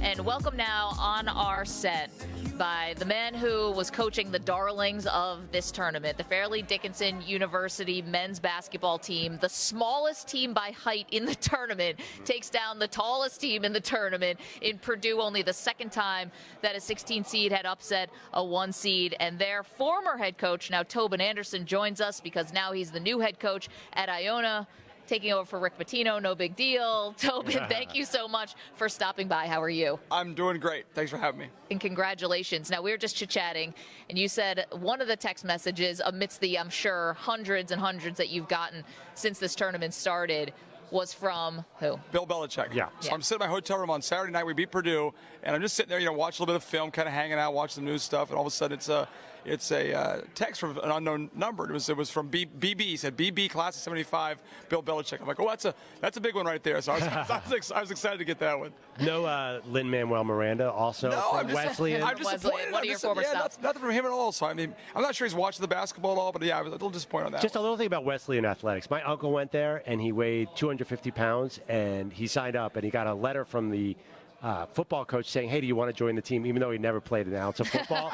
So was your alma mater Wesleyan a sports juggernaut exactly? At that time, no. But they were good in baseball and other sports, but they've gotten a lot better since then. They've actually been a pretty good football power, pretty good basketball power now. So it's gotten better. I mean, that's a great league, the NESCAC. People who know Division III basketball know it's a really good league.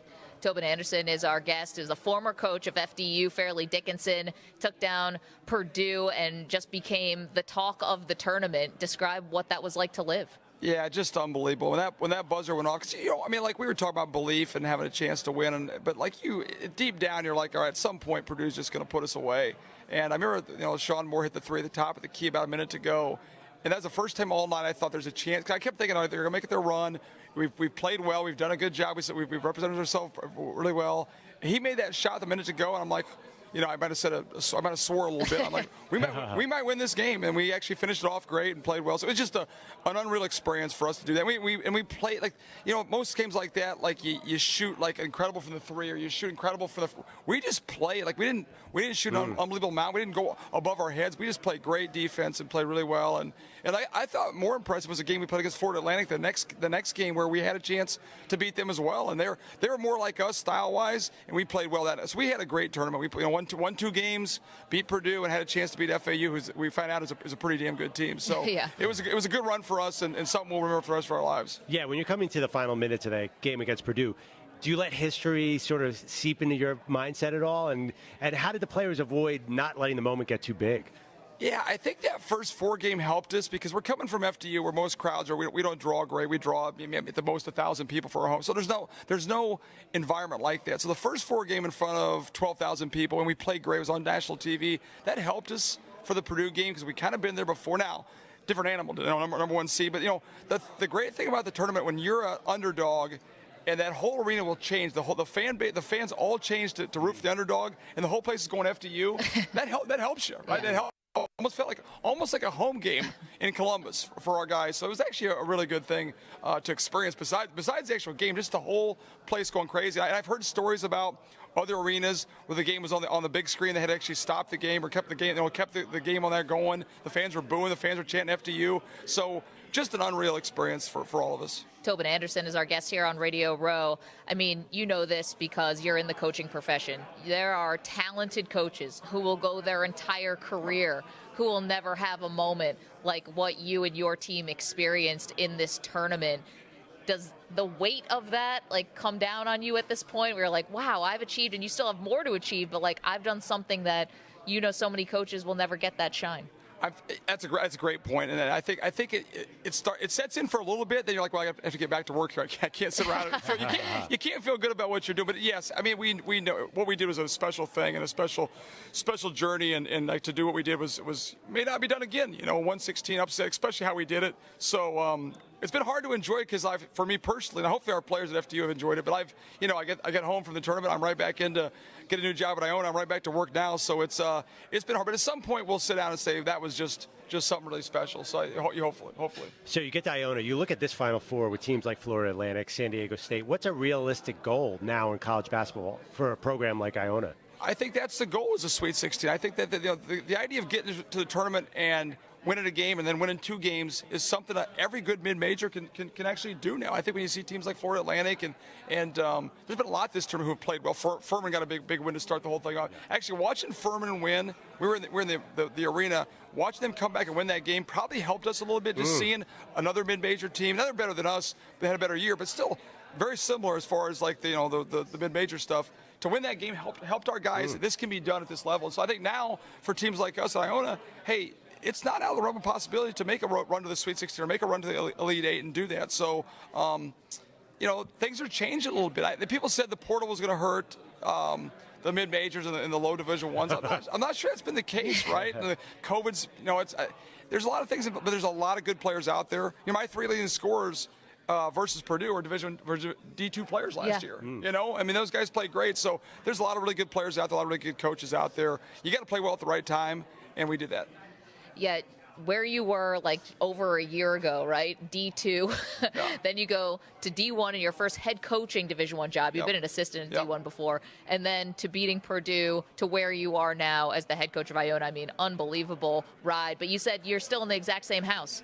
Yeah, I haven't moved yet, so my wife and kids still like me, which is a good thing. So when I told my daughter I was getting a new job at FDU last year, she just broke down crying. She just went crazy, and I'm like, we're not moving. So we haven't had to move, which has been unbelievable. So there's a barbecue place close to our house, which I love. So I never want to leave that barbecue place. So hopefully we can stay at Iona for a long time and just keep going there. But it's you realize to say that in Houston, Texas, people are not going to understand about a barbecue place in New York. That's a very true story. I went to a place for lunch today was actually way better than the other places. Yeah, that's it. But we're not in Houston, Texas all the time. So, but yeah, it's a different level. Yeah, so I went to Pinkerton's for lunch. I don't know if that's where you went. Perloff's making friends. We went to a place called The Pit. It was really, amazing. Amazing, right? Yeah. We were pulling out, and Dennis Rodman was pulling in. So it must be a good spot. Okay. That's I thought Bill Belichick was going to be the biggest name you dropped today, but no. Let me pick that up. Dennis Rodman. Last one for you, Coach. And we talk a lot about NIL and how it's changed things, but we talk about it a lot with some of the really big programs, right? Like Duke and North Carolina. What about NIL at FDU or Iona? How much does this play in? Well, I think, for FDU now, we had nothing at all last year. But now you've won, and people see the success athletics can bring, especially this tournament, right? This tournament can bring so much notoriety to. I just saw the media hits and all the stuff on social media, what it's done for FDU's applications. Billions of hits. Billions of social media hits. So I think that's going to help, people who are boosters and people who are donors say, hey, how else can we help the program? Iona's been, one of the best programs in the East Coast for a long time. People want to see us win there. They want to see us go to the Sweet 16. They want to see us make a deep run. So there's a lot of support out there across the board.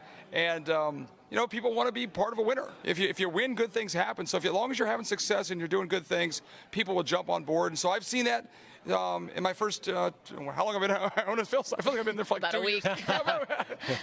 about 7 days. But I've seen so many people want to jump on board, help us out. Let's be the next Florida Atlantic. So I think there's opportunities across the board there. And honestly, I think it's a good thing for the kids to get some stuff. It's tough sometimes being in college. When I was back at Wesleyan, if I had $20 in my wallet, I was pretty happy about that. But it's good for them. It's good for the whole thing. Obviously, there's got to be some restraints on it to a certain point. But I think it'll help a lot of places.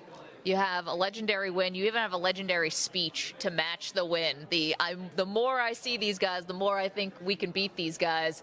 You've got the coaching, double-double. Well, that was not maybe intended to be for the whole world right there. I learned a lot, too, from the tournament. Like, maybe I should not talk all the time when the cameras are. And once you start winning, they're around all the time. So I'm going to learn, if we hopefully get back there again here soon, to not maybe say as much. But the message was the message I want to deliver to the guys. Like, hey, we got to believe we can beat Purdue. I just didn't want Purdue to see it. I was in fear of, like, oh, they're going to just drill us now because they're upset about what happened. But I think our guys took it as a chip on their shoulder. Like, let's go back up, coach. Thank God they like me. They could have hung me out to dry. So at least they like me and they stood up for me and had my back. So I appreciate that. Yeah, and now you said you only chose Iona so you could be near your barbecue place. So this is like, Yeah, no, I mean, there's more things. But I do like my barber's down the road, too, so that's a good thing. When you don't move, there's a lot of things that just fall into place. Restaurants, dry cleaners right there, my barber's right there. So there's a lot of the important things in life. Glad to see the quality of life is so high. Tobin Anderson, congratulations again, and best of luck at Iona. Thanks, guys. I appreciate you having me on. Appreciate that so much. That's funny. The real life part of being a coach. Wow. Need your restaurants, need your barber, need your dry cleaner. Well, we're here with all these coaches, and we actually see the real people who actually. Yeah, I know. Also, you're going to want the cameras to keep following you. That's always a good thing when the cameras are following. So, absolutely. Coming up next, we're going to switch gears just a little bit. Perloff and I went to go to see the movie Air about Nike signing Michael Jordan to his record-breaking shoe contract back in 1984.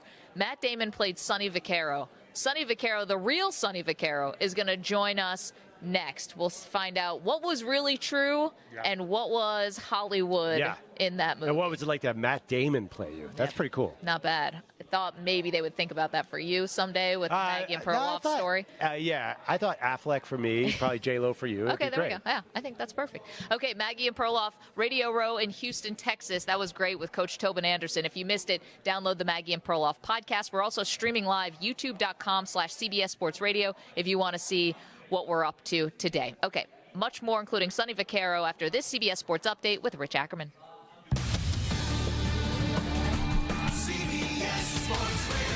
Sports Flash. Oh, lots of baseball on opening day today, and the reigning Cy Young Award winner in the National League, Sandy Alcantara, with 6 up and 6 down so far. Mets and Marlins are scoreless in the bottom half of the second. Last year's MVP and American League home run champ, Aaron Judge, after 62 last year, first time up today, goes deep to dead center. And the Yankees never looked back. They beat the Giants by a score of 5-0. Garrett Cole struck out 11 over 6 scoreless innings, in which he allowed just 3 hits. Philadelphia and Texas are underway in scoreless in the top of the second. No score in Kansas City in the second between the Royals and the Twins. The Rays have a 1-0 lead over the Tigers in the bottom half of the 6th. And Baltimore all over Boston, 10-4 in the bottom of the 7th. Adley Rutschman with a home run in his first at-bat today. Also in the National League, it was Atlanta over Washington by a score of 7-2, though Max Fried had to leave this one with a hamstring injury. Cincinnati with an early 1-0 lead over Pittsburgh in the bottom half of the first, and Alabama's Brandon Miller headed to the NBA draft. I'm Rich Ackerman. CBS Sports Radio is everywhere, at home, in your car, and of course on your phone and tablet. Find us on your local affiliate, SiriusXM Channel 158, or the free Odyssey app. CBS Sports Radio.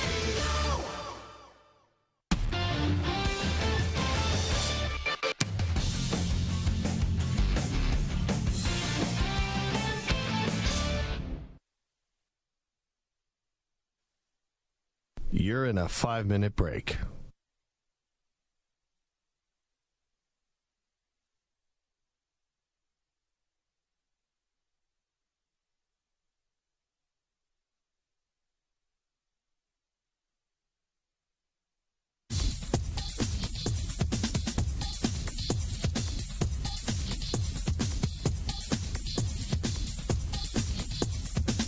Four minutes, 30 seconds remaining.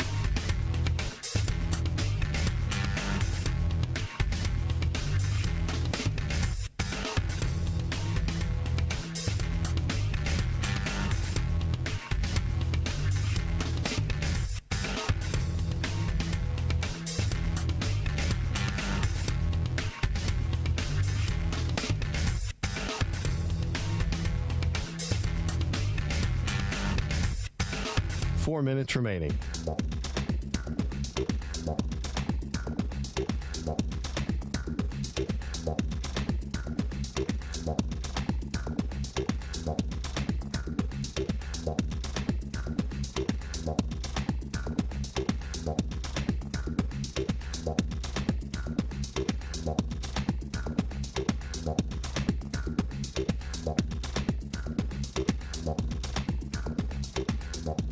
3 minutes, 30 seconds remaining.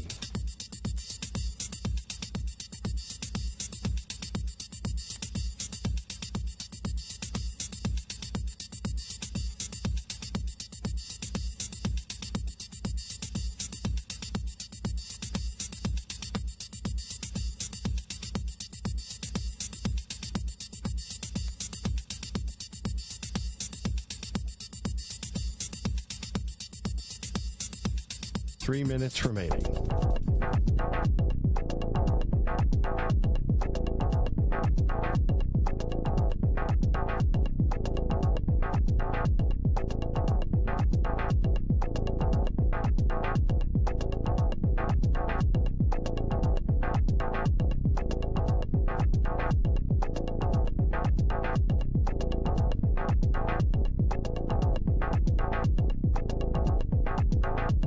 Two minutes, 30 seconds remaining.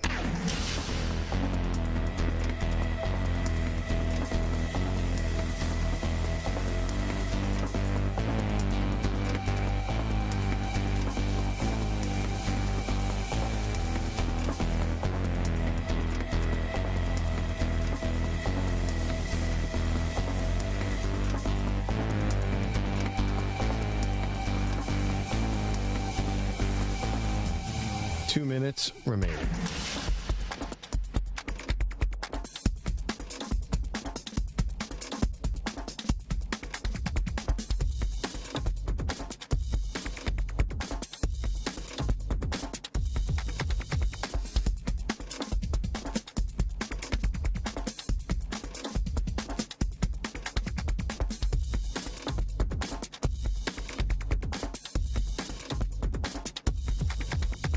One minute, 30 seconds remaining.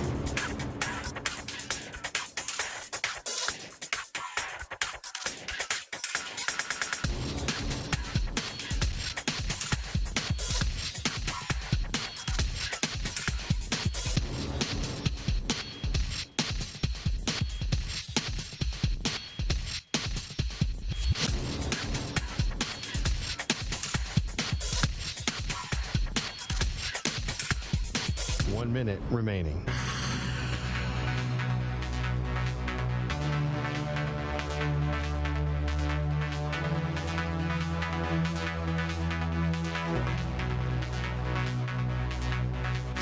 Forty-five seconds remaining.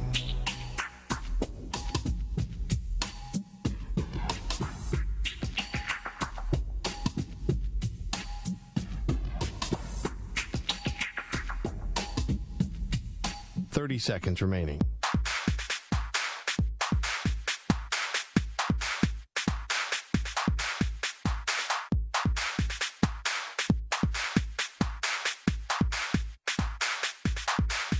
Fifteen seconds.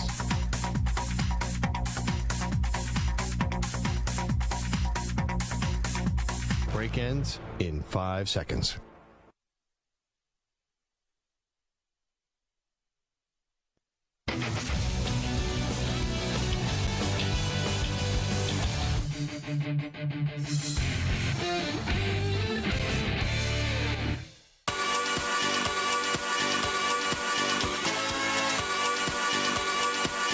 Welcome back to Maggie and Perloff.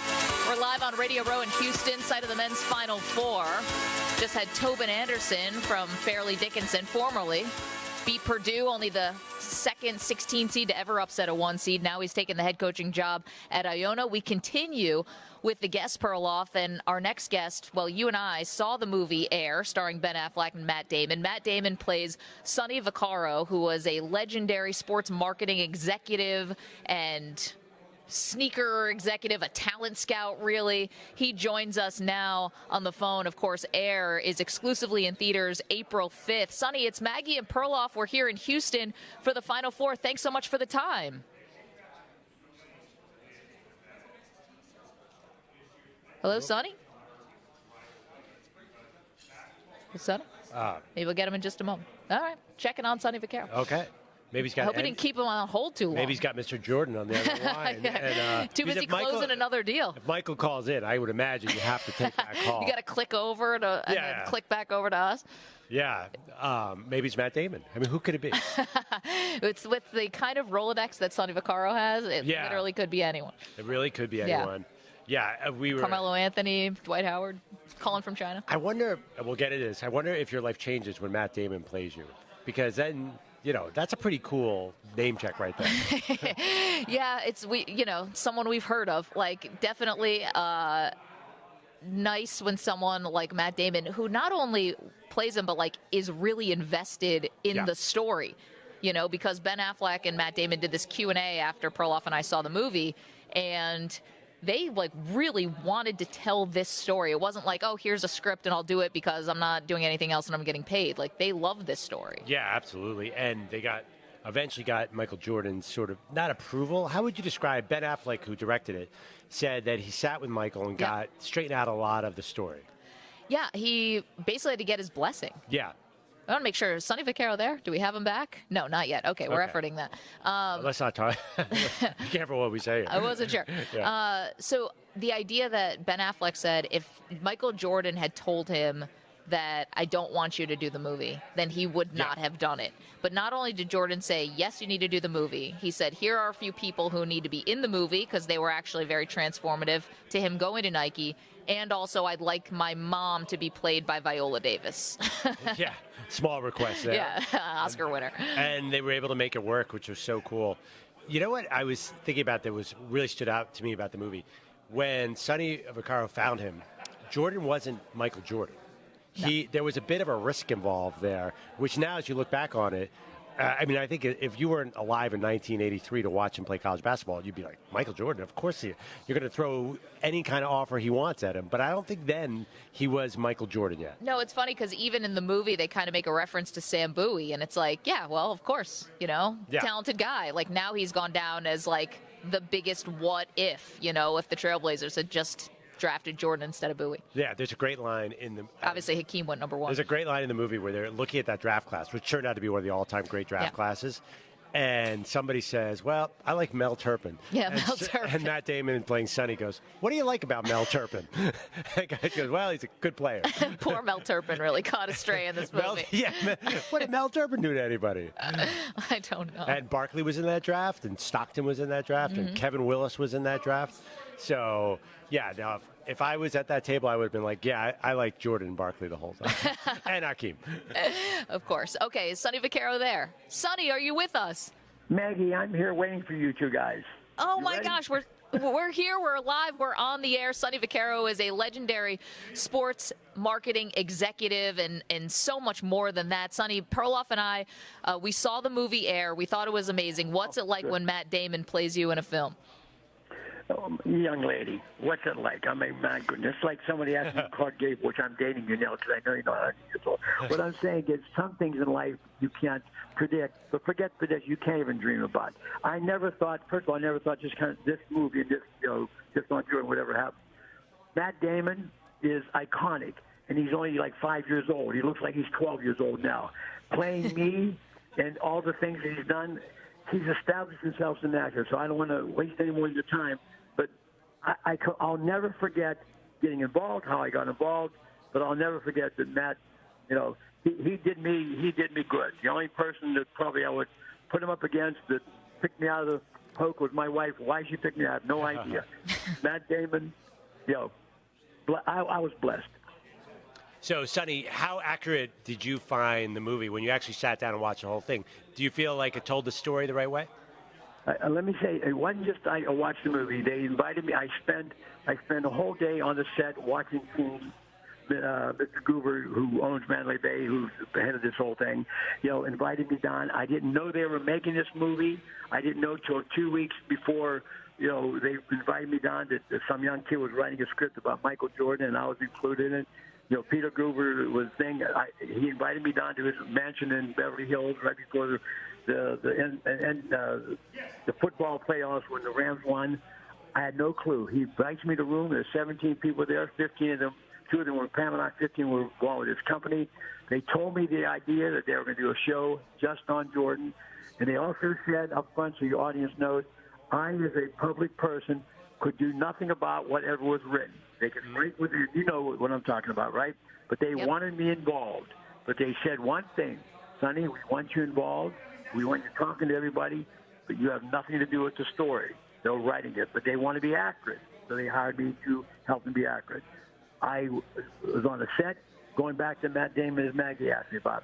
We did an hour and a half, hour 45 minutes, Zoom call, and Matt, in all his research, knew a lot about me and all that, and we started a relationship that I think will last a lifetime because we spent a lot of time on the phone. But that hour and a half, we went over all the questions that was already, I imagine, in the script that they were thinking about, and he and I know. So to answer your question, a minute later, and I apologize, to answer the question, there's nothing that I said that I watched in there that didn't happen. It may not have happened the way it's described in the time frames or whatever. But there's only 9 people in this movie, ladies and gentlemen, okay? And they all controlled, those 9 people were tantamount to getting this job done. That's why it was such a close-knit unit. That story of Michael Jordan didn't go out. It wasn't talked about. No one was even thinking what we were going to do. So I hope that helped your answer. Of course, you can watch Air. It's exclusively in theaters April 5th, and Perloff and I already saw the movie. Sonny Vaccaro is the legendary sports marketing executive and was right in the middle of all those sneaker wars. He was right in the middle of what is now known as NIL, with players getting paid for their name, image, and likeness, and was on the forefront of that battle as well. But, Sonny, when you have a movie that comes out like this, where you land Michael Jordan, and you're the hero of the movie, basically, and I got to think, though, there had to have been guys who got away, right? They weren't all winners. Was there a guy who got away who you wanted, who maybe still haunts you today? No, yeah, sure, LeBron James, because Adidas, they didn't give me the money. At least we had an honest chance. I knew LeBron in high school better than any other coming. I knew he was a sophomore. Everyone knows that story, okay? And what Adidas did was lie to me. I promised that LeBron James $100 million. They put down it was quite less than that. When I actually saw the thing, when they were invited out to California to get our pitch, okay, I knew everybody. So let's just say for granted, I'm telling you the truth out there. They got the wrong number. To me, they lied to me basically. I'm saying this on your show. Adidas didn't put on that contract, but they told me I was allowed. So just so you know, I never spent other people's money that I didn't know I had to spend. They told me I had $100 million. They didn't give me $100 million. It wasn't on a contract. We lost LeBron. We might have still lost him. I'm not saying that's guaranteed. After that, a month or two, I resigned. I got fired, I got resigned, and I quit. I worked all of it. But that was the past. The hardest one wasn't the firing. People get fired. The hardest one was being misled by Adidas that we didn't act. So losing LeBron hurt personally, but apparently it didn't hurt personally to Adidas because they're still on their rear ends. Sonny, was there a player that you were so sure was going to be great on the opposite end who actually did not turn out to be that good of a player? No. No. There were a lot of players that I knew that I thought would be better than what he was. Unfortunately, some of the kids that I knew, their careers and their Hall of Fame, things that could have happened in the future, they got killed, they got mixed up in other things. But your question was the ability. I never bet, what like Jordan. I mean that sincerely. I never did. And we go back to, I was very involved with Kevin Garnett. When he asked me, I wasn't totally involved. I really wasn't, that he just helped me for 2 years. Or he transferred to high school in Chicago, as you guys know. I was very close to him. And I was important in what he did. He made his own decision, obviously. Obviously, everybody knows the story of Kobe and Tracy and Jermaine, which I did right after that. And then LeBron. Then, I had faith in Brandon Jennings. That was just as big in a different way when I helped him go to Europe. I wouldn't have done it if I didn't think he could do it. And if he was a failure, you guys know, especially where you're located, I was run on the carpet for a long time. In fact, there are a lot of big-time writers and reporters that, made fun of me. Some professional people did. Brandon, until he got hurt, was pretty goddamn good. So when you ask me that question, I've never been ashamed. I've never spent somebody's money that they didn't at least get a chance to make it good for them. Sonny Vaccaro is our guest, a legendary sports marketing executive. He's now played by Matt Damon in the new movie Air, which Perloff and I already saw, and it's excellent. It's in theaters April 5th. You mentioned about different things that can happen, Sonny, when you are putting your weight behind a player like John Morant we just saw in the NBA. Nike's obviously made him a really big part of their marketing campaign, but then he gets suspended for 8 games by the league. What's going on behind the scenes at a sneaker company when something like that happens? We have some of those things happen. They've happened in front of our eyes. The Kaepernick thing, it happens. The Yee thing and all that stuff. Companies may think that. I want to say to you and your audience, I can't be the conscience of other people. I'm not going to try to make a decision, but I do know that there's a failure somewhere. It's got to be about principle as much. It's got to be about, in my eyes, this is the only time I'm not trying to be a martyr to anybody, and please don't take that away. But I think character means a lot. I think your word means a lot. Also, doing stupid things mean a lot. Companies that stay with them, I admire them. Nike has a history of staying with people that sometimes do whatever wasn't right or wasn't wrong. I have no idea. I don't want to speak specifically, but there's an obligation too on the player. I pray to Ja because he has a chance to be unbelievable. It happens. The kids in college that have some problems while we're playing the NCAA things. I don't know what makes people do stupid things in their life. And I'm not answering for them, and I'm not blaming anybody. But there is an obligation somewhere to principle. That's what I can say. But can I say this on your program? Sure, we got about a minute left. One of the things I went through, I lived to outlive some of the kids I believe. Ben Wilson would, in my mind, the kid that got murdered, remember that, out of high school. I saw him at our ABCD camp. I made a relationship with him on the phone. I never got to know him. That, to me, is a tragedy. Yep. He never had a chance to live a life. He was murdered. I remember those kids, too. I'm not trying to be a martyr on your show, and I want your audience to understand it. But you asked me a very important question. I think the only thing we can do in the world today is just try and be as good as we can in what we do and maybe long to be great. But I don't think you can be great if somewhere along the line, because of what you choose to do, differs on the path that you want to achieve. I think it's harder to, do things that are stupid. And I don't know if that even makes sense. But Sonny, it does. It does. We completely understand. We can't tell you how much we appreciate you taking time out to talk with us. We could do an hour interview with you. We wish we had more time. Thank you so much for doing it, and congratulations on the movie. We know this is going to be a smashing success. Yeah, congrats. The movie's great. Thank you both. And let me say this. I love to talk. If you ever have an hour, even if we're not on the radio, give me a call. We're going to call you. We're going to call you, Sonny. We'd love to take you out to lunch or something. Sonny Vaccaro. You can watch Air. It's exclusively in theaters on April 5th. Matt Damon plays Sonny Vaccaro. All right, Maggie Perloff back from Radio Row with a whole lot more in just moments. Don't move.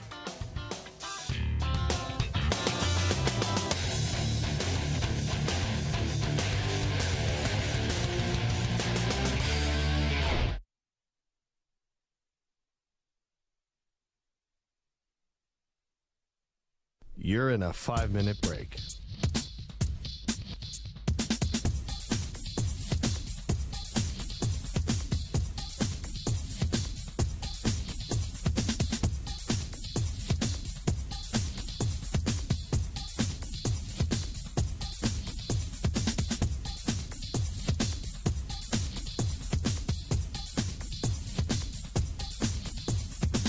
Four minutes, 30 seconds remaining.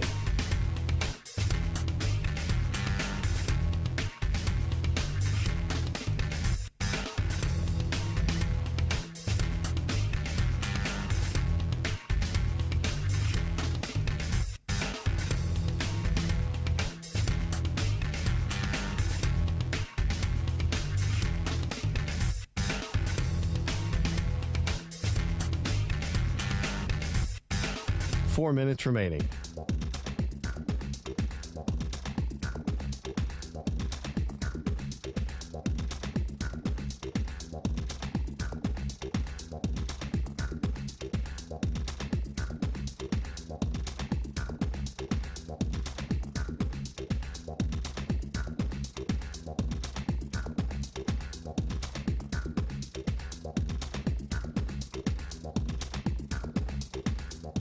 3 minutes, 30 seconds remaining.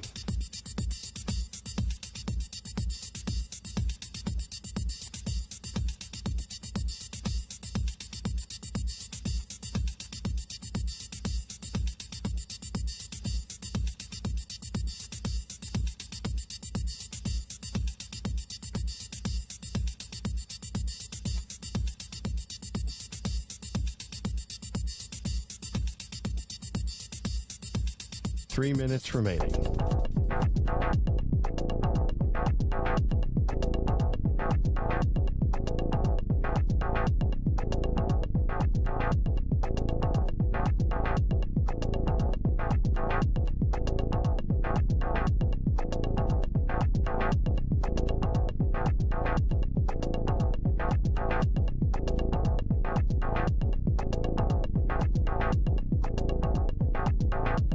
Two minutes, 30 seconds remaining.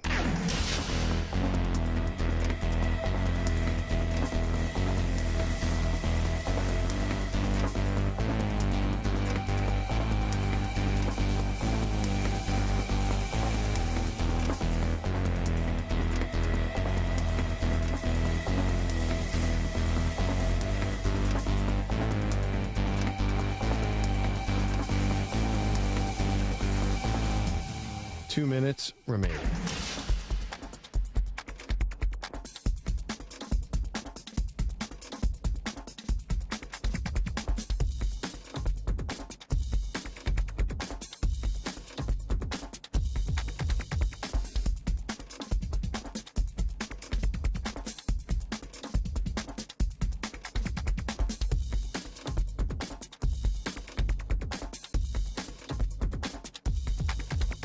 One minute, 30 seconds remaining.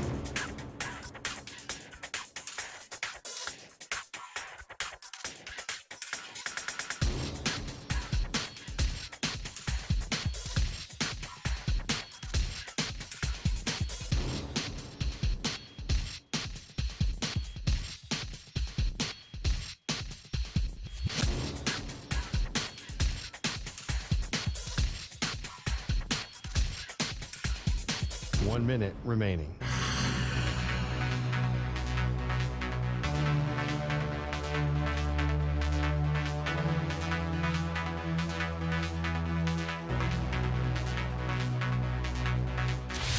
Five seconds remaining.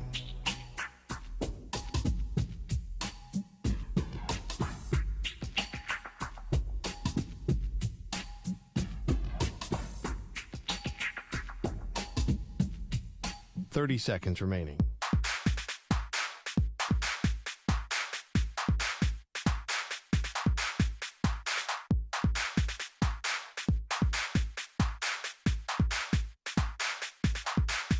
Fifteen seconds.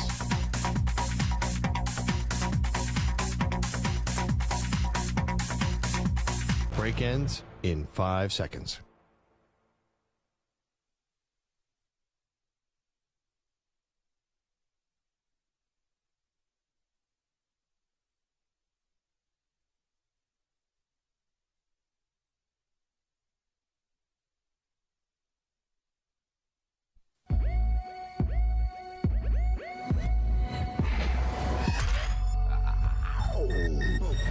Favorite donut is the cinnamon and sugar covered ones. Wow. I have to admit, you're picking a low seed. Why? I feel like if we could find a ranking of donut flavors, I imagine that's not top 5. My favorite all time is like an apple fritter, but I didn't think that was traditional donut. By the way, I think I know what an apple fritter is, but I'm not exactly sure what an apple fritter is. Literally turned his chair away from me. Like, what am I doing? Okay. True story. I once took one out of the freezer because I wanted to eat one so badly, and I couldn't even wait until it got unfrozen, and I bit into it while it was still frozen. I was like, I have a problem. The excitement you had about that frozen apple fritter story I thought was I was really glad to share something with you guys, some vulnerability about the time I went. We don't even know what apple fritters are. They say, what's your favorite kind of donut? A Kit Kat bar. They are Maggie and Perloff on CBS Sports Radio. Maggie and Perloff live from Radio Row at the NCAA Final Four is brought to you by Werner, the official ladder of NCAA March Madness and the official ladder of construction professionals everywhere. Reach new heights with Werner, available at wernerladder.com. We're in Houston, site of the men's Final Four, and so glad to have you across the country on CBS Sports Radio. We're also streaming live, youtube.com/CBS Sports Radio. We'll get back to the basketball in just a moment, Perloff, but it is very rare when Bill Belichick, the greatest football NFL coach of all time, and someone who is, I would say, pretty staunch in his beliefs, if you will, when he starts to walk things back. Very rare. This doesn't happen. Yeah, has it ever happened once since he took over New England and started winning? I can't remember. Can't remember, but it's happening now. This is a brand new era here for Bill Belichick because he was asked at the owners' meetings why fans should believe that the Patriots can turn things around. And he said, well, the last 25 years, which was very un-Belichick-like to sort of pat himself on the back like, hey, guys, let's remember the dominance that we had for 2 decades. I mean, it was a bit of a throwaway line. It's not like he had sat there and game planned to answer that. I think he was just getting upset. Some of his other answers in that same press conference, someone said, are dual threat quarterbacks the future of the NFL? Long question. He goes, yeah, I don't know. So, like, Belichick and the media, always a match made in heaven. He was just messing with the media at that point. I think he just got mad at all this negativity around the Patriots. I think he was fed up with it. Yeah, and I can understand, even though he's a guy who never wants to look back, always wants to look forward, he does very much appreciate the history of the league. I think he's starting to think about his place in it, as he's so close to breaking Don Shula's record for all-time NFL wins. So you can understand why he's a little like, hey, I know it's a what have you done for me lately society, but damn, I mean, come on. Like, the Patriots are synonymous with winning for so long. But anyway. You can't really think that, though, because he's the ultimate winner. He's the ultimate. And cutthroat. He's the ultimate cutthroat. He's the ultimate, I don't care what everyone outside thinks of me. It's only what we think internally. That's why what you're about to say is so confusing to me. Okay, so he was asked to clarify the comments. Ooh. Yeah. And he did, and said, we're not going to be resting on our laurels. And, the fact that Belichick would feel like he has to clarify anything, normally that's like him giving the proverbial middle finger to you and telling you to get out of his face.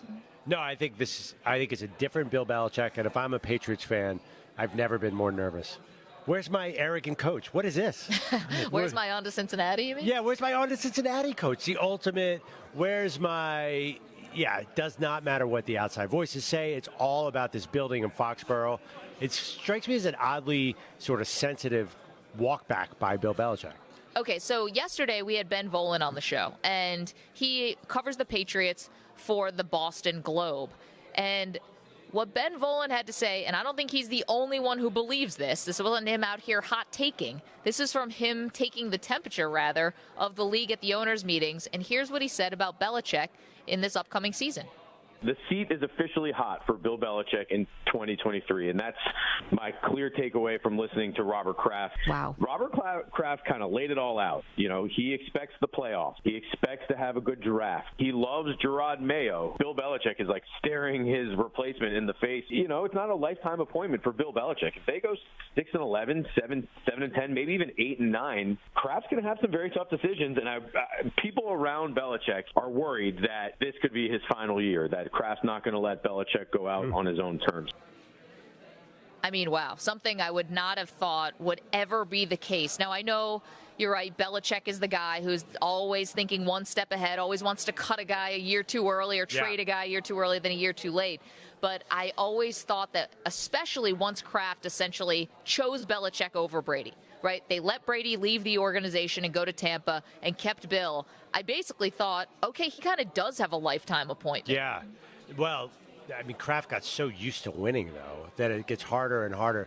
I mean, I remember way back when, I think it was late 80s, Tom Landry, when I grew up as a football fan, as a young kid, he was a coaching god. Yeah. He had that hat. He had that suit.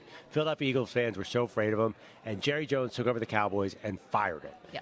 And he never coached again.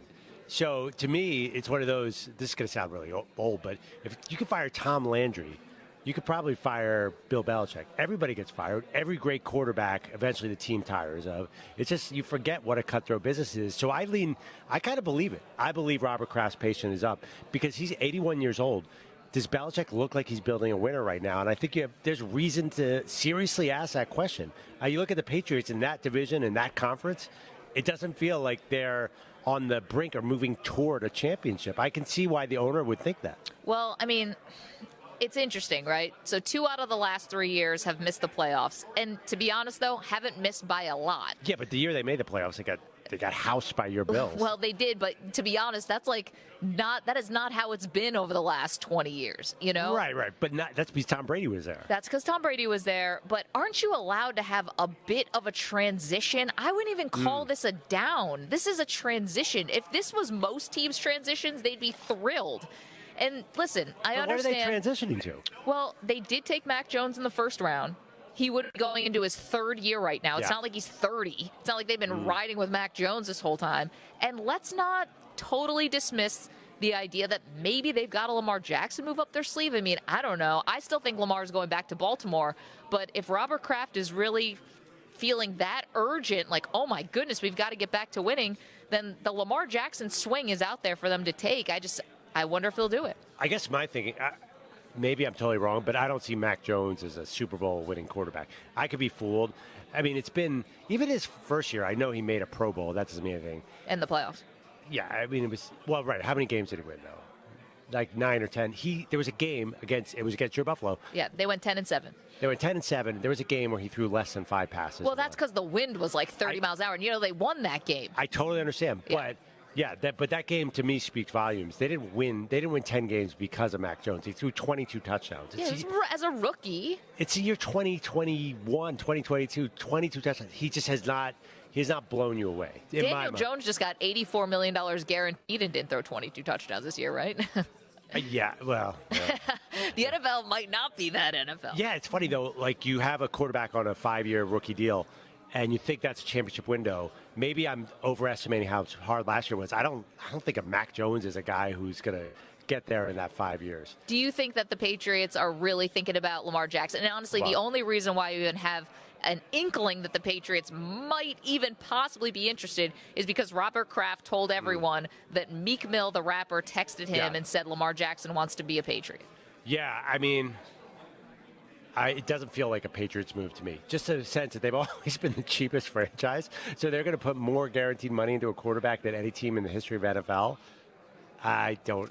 That seems so un-Patriot-like to me. If Belichick's there, it'd be so out of character. It would really surprise me. How about you? Well, it would, but, if you are desperate, if you're 80, if you feel like this is your last, whatever, real shot.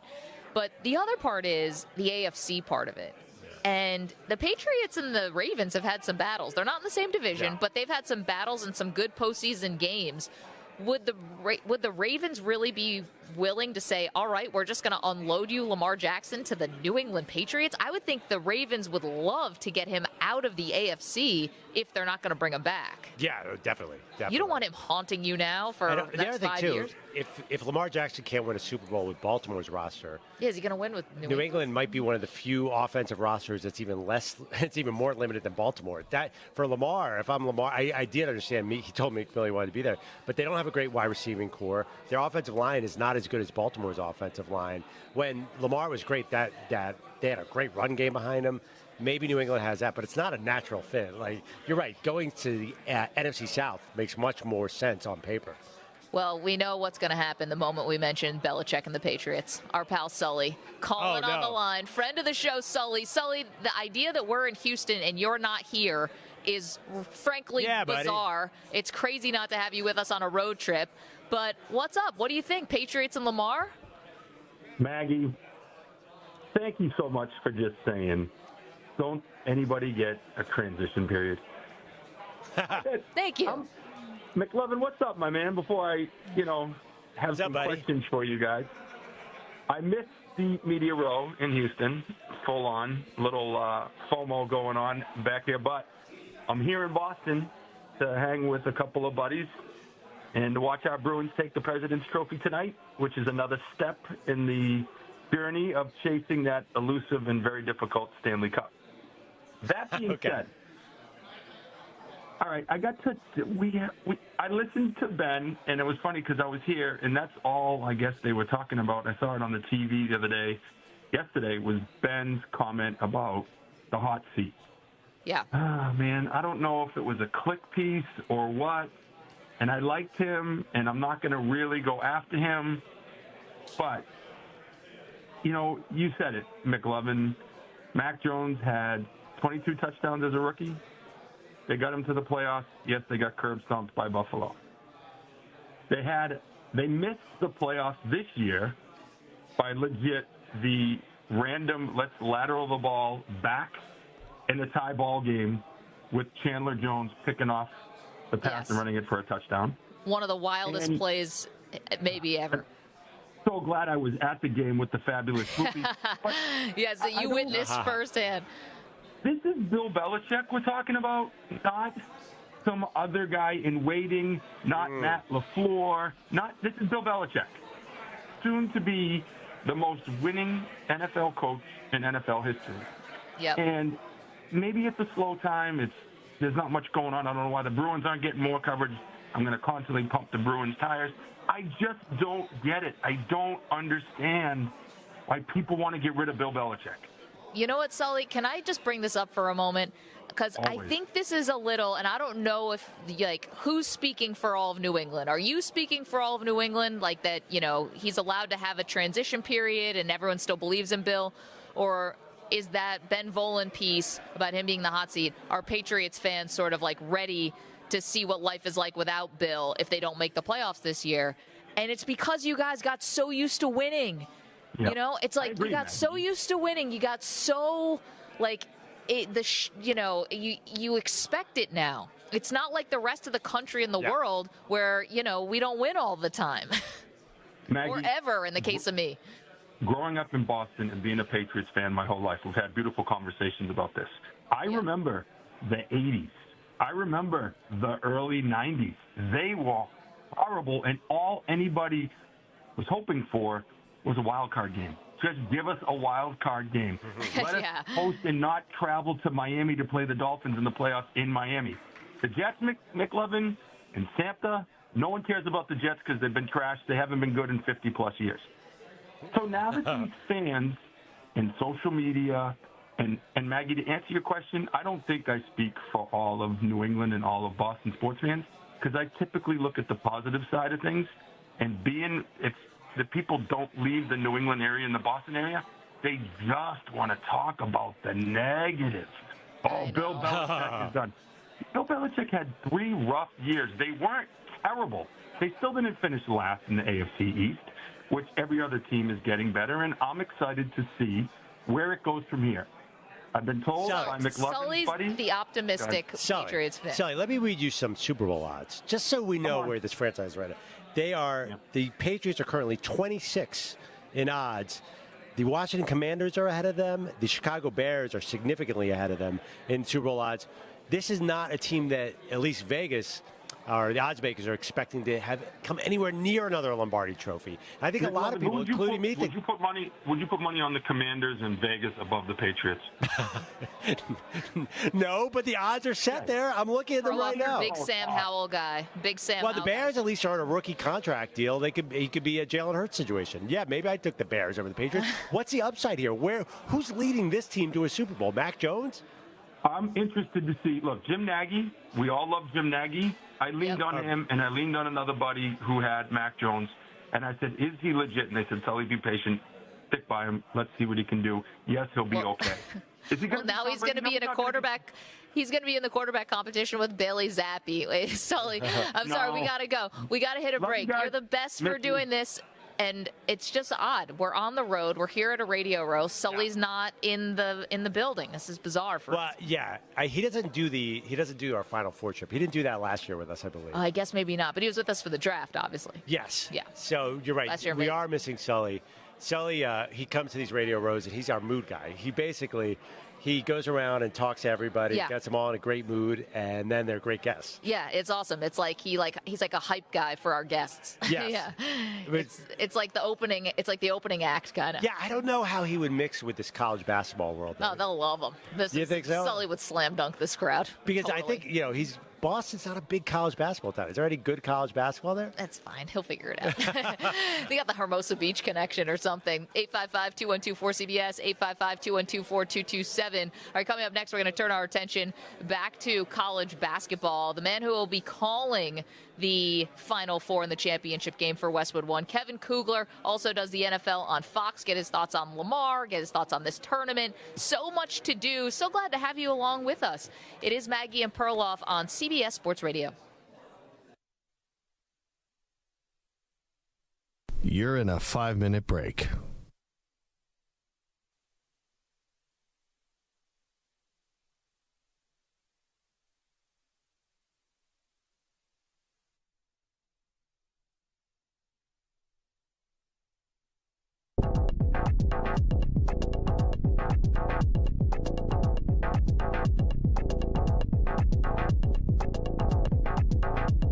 Four minutes, 30 seconds remaining.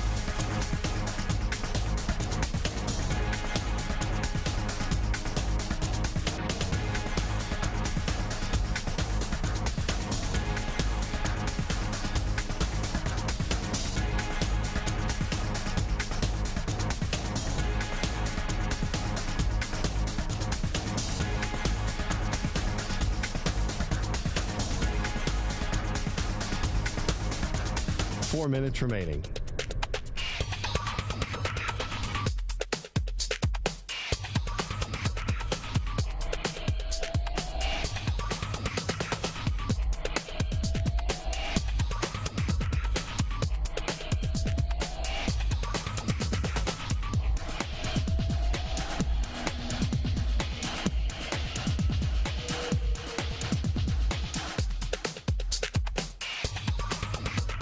Three minutes, 30 seconds remaining.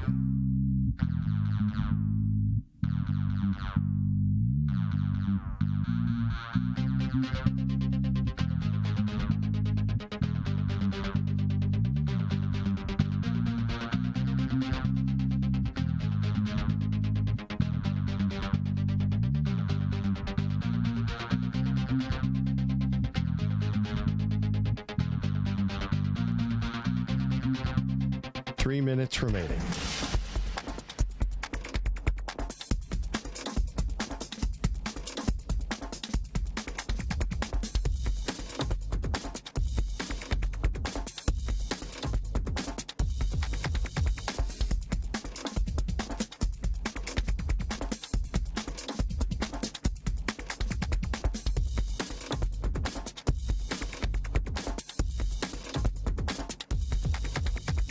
Two minutes, 30 seconds remaining.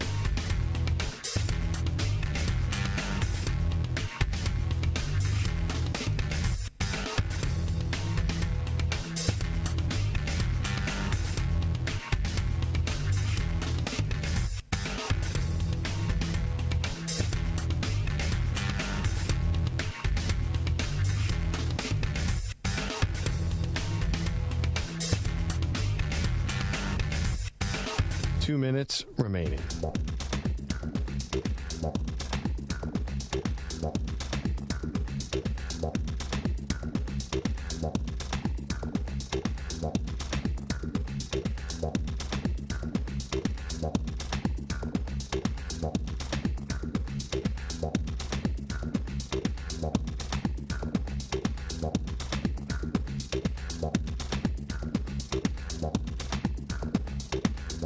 One minute, 30 seconds remaining.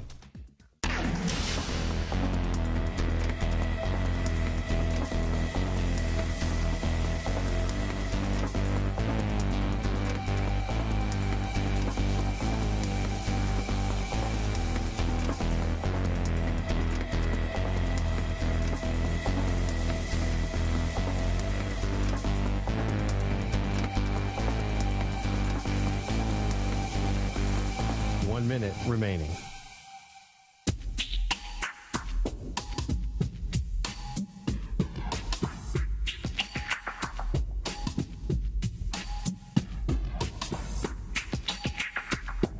$45 seconds remaining.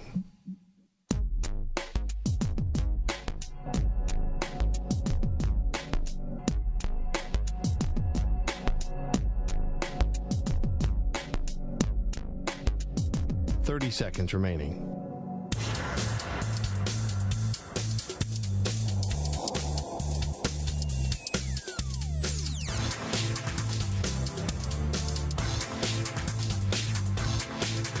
$15 seconds.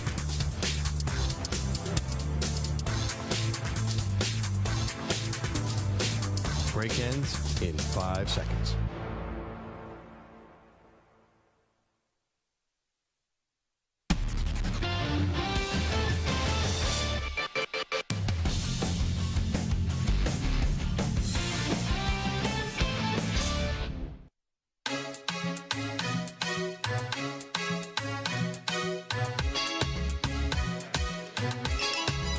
Maggie and Perloff. We're live on Radio Row in Houston, site of the men's Final Four. The man who will be calling the Final Four in the championship game for Westwood One is Kevin Kugler. He joins us on the set right now. He also does play-by-play for the NFL on Fox. Kevin, thanks so much for the time. Oh, it's a pleasure to see you guys. My once-a-year visit with you on Radio Row. You know, it was this time last year when Perloff was trying to feed you iconic lines for Coach K if he were to win. I think it was Coach K's okay. Yeah, I think I had Coach K's okay. Yeah. I got 4 winners. Didn't use it. Four winners for you this year. But they didn't win because, so I mean, I had it at the ready, and I just couldn't use it because, unfortunately, he wasn't okay. They didn't win the game. So. Lucky for you, because I would have been stuck in your head, and you might have said it. I might have said it. I'm leery to hear what you have for me this year because it may get lodged in my head because we've got teams I'm not used to calling. So I figured as much. That's why I worked extra hard. Owl-related puns are always welcome here. Did you look at my screen? No, not at all. I'm a big dad joke guy, and I love owl-related puns. Let's go. I'm ready for owl of them. Can I just do them now? You really are. Oh boy, it's a dad off. Sad dads. So sad. Well, I mean, this. All right, now I feel stupid because it's so obvious. But after the final basket goes in, the clock goes off. Who won the title? Who? There must be an owl in here. It's Florida Atlantic. I mean, it's just the worst. My 11-year-old would have won that one. Every daughter aged 13 and under would think that was hilarious. And your son aged 19 and under would probably think it's funny. All right, I'll just give you the other one. All right, what do you got? They said you couldn't do it. Guess what? You con. So bad. Very nice. Yeah. Very nice, yeah. Okay. Kevin, you have to erase your memory, Men in Black style. I've got your AirPods in. I'm just listening to music right now. So nice.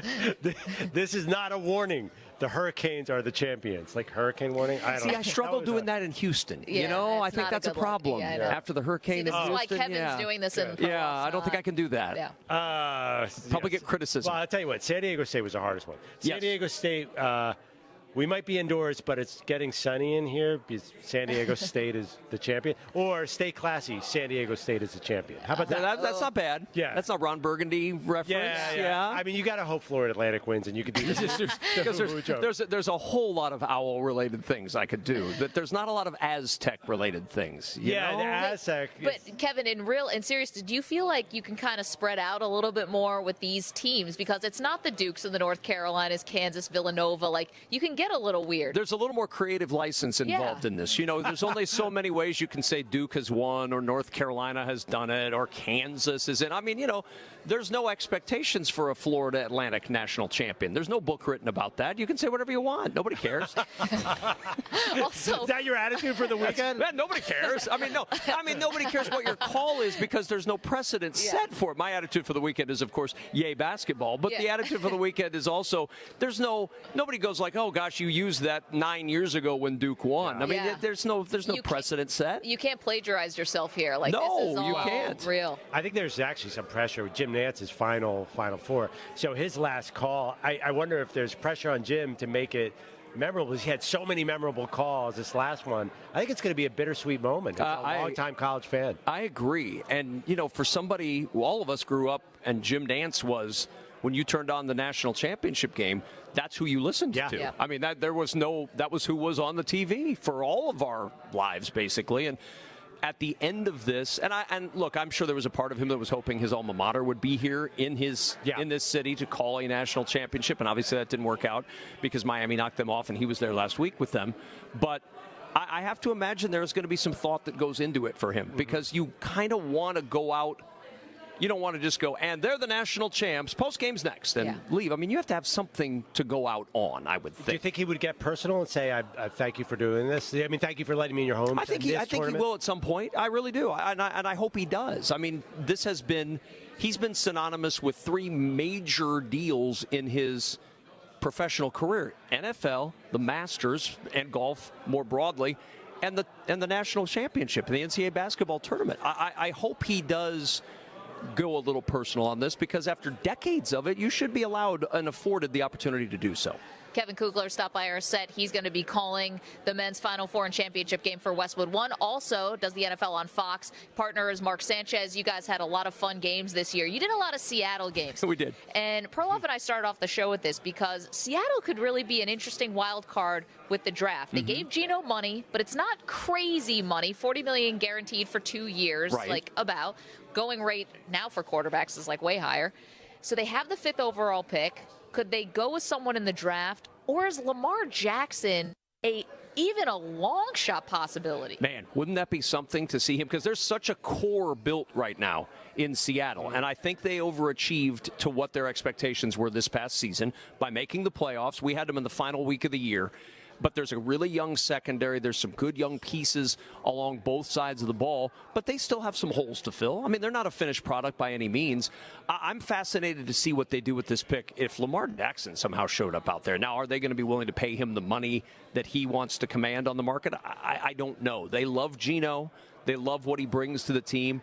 I would be surprised if they go Lamar Jackson. I think they're going to use this 5th overall pick to shore up some key spots on this team and really try to make a run at in the next 2 or 3 years. I think there's a certain sense of urgency when your coach is in his 70s to make one more push towards another Super Bowl. And I know Pete Carroll is incredibly energized by the chance to do this one more time. I mean, if you add Lamar Jackson to that team, hypothetically, are they the favorites or right there they're right in the mix. NFC? Well, I mean, they're certainly the favorites. I would say I'm looking at that division, and, there's still a little question as to what's going on with San Francisco. I know Brock Purdy, John Lynch said Brock Purdy is the odds-on favorite, at least right now, to be the starting quarterback.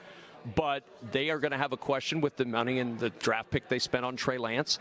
You look at what the rest of that division looks like. Arizona's in a rebuild mode right now. The Rams are clearly in a rebuild mode right now. You're the odds-on favorite in the division probably going into the year anyway, even if you don't get Lamar Jackson. Does Lamar Jackson, in a conference that is now going through a sea change at the quarterback position, is that going to put them among the upper echelon? I think it probably does. Last thing on the NFL, Perloff and I sometimes disagree about this all the time about the 49ers and what they should do at quarterback because, yes, on the one hand, like Perloff says, you don't need the highest paid quarterback. You don't need a great quarterback. Look what they did with Brock Purdy. But my point is, on the other hand, you've gone to the Super Bowl, you've gone to 2 NFC championships with Kyle Shanahan, but wouldn't a quarterback put you even more over the top, more of a sure thing? Where do you think San Francisco, where do they lean, do you think? Well, I mean, they're leaning Purdy right now. And I guess Josh Rosen changed everything we think about first-round quarterbacks drafted. You can get rid of them as quickly as you get them in this era of the professional football world. So I guess that doesn't really make a whole lot of difference that they've spent that money and that draft pick on Trey Lance. But if you're not sold on Trey Lance, and clearly they're not if they're giving the edge to Brock Purdy right now, then where do you go? Is Brock Purdy the guy? He looked like the guy for a portion of this season, but when he goes in with that moniker, I don't know. I'm anxious to see what they decide to do. It's a fascinating thing because they certainly have the defense that I think will sustain even without DeMeco Ryans, who's down here in Houston. I think they can sustain with that defense, but can they generate enough offense from the quarterback position to be that team in the NFC? Yeah, I mean, who is the team? I'll tell you who the team is. Florida Atlantic. Or Temple. Depends. Temple, yeah. It could be Temple. Which owl pun you want to go with? Well, I mean, you have a lot in your Can head. you believe it? I don't know. Oh, a little Can you believe it? I thought you were going to go with UConn. See, thank you. Well, I think you guys settled it here. Oh, 13-year-olds are loving this segment right now. It helps our demographic. We're trying to go younger. Really, really young. Kevin, thank you so much. Have a great call. Final Four, 2 games, the championship game. It's awesome. Thank you. It's good to see you guys. Let's Thanks do for this having me a on. little more often. I'm always available whenever you need me. Just let me know. We've got Seahawks puns. We've got other things we There's can feed 32 you. NFL teams that we've done no puns for during this entire segment. As soon as you get your schedule, call us immediately. We'll go through go through it game by game. I love it. You know what a seagull that flies over the bay is called? What's that? A bagel. Ooh, That's there we go. My daughter. All right. I like that. I like that. That's a good joke. Thank you. You guys just want to grab dinner or something? Yeah, we can do that. I'll Just exchange puns. Yeah, FaceTime our kids. Yeah, exactly. That'd be good. I'll be over here. Kevin, thank you so much, Kevin Kugler. It's going to be fun. Can you believe it could be it? Yeah, I thought Seagull and Seahawk were close enough, and that was on. Yeah. Anyway, Yeah, I know. Can you believe it's much better than mine? When you have to explain the joke. Yeah. I like the Yukon. Oh, I mean, that was clever. The owl joke. I mean, everyone knows that every knock-knock joke is owls and who. It's going to be great. Florida Atlantic Owls. And Owls is the best nickname. Aztecs is really cool. Yeah. Hurricanes is really cool, but the Owls, that's awesome. Florida Atlantic Owls, I think they're going to be my team this weekend. All right. Perloff's on the bandwagon. He's on the board. We've got a lot more to do. Yeah, Yes. I was eyeing a hat today. I'm showing up in it tomorrow. All right. Florida Atlantic for life. Here we go. And you know what? Why not? Perloff is now picking the FAU Owls. We got a lot more to do here from Radio Row in Houston. We get back to it right after this CBS Sports Update with Rich Ackerman.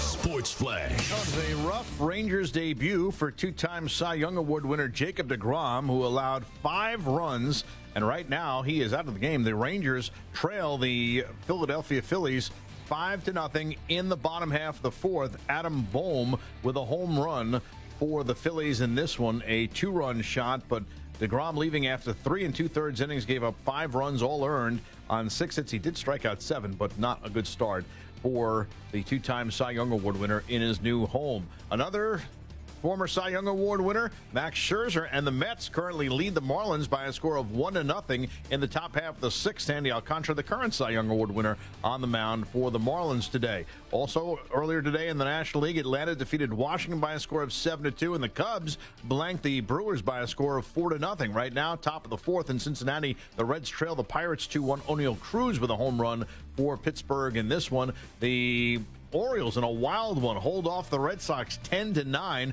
while the Rays blanked the Tigers by a score of 4-0. Shane McClanahan, the winner there. And bottom of the fifth, no score between the Twins and the Royals. I'm Rich Ackerman.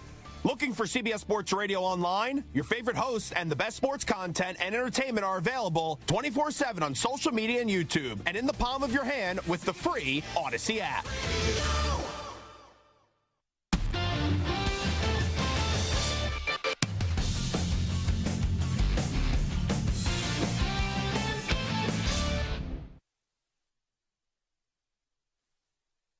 You're in a 5-minute break.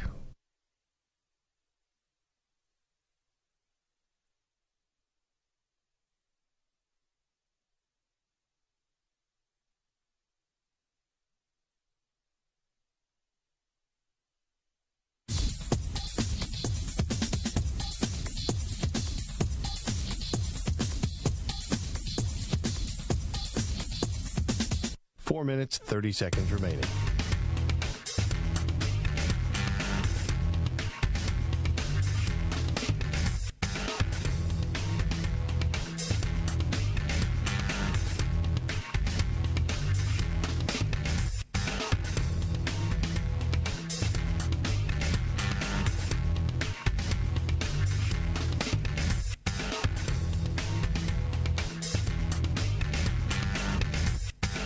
Four minutes remaining.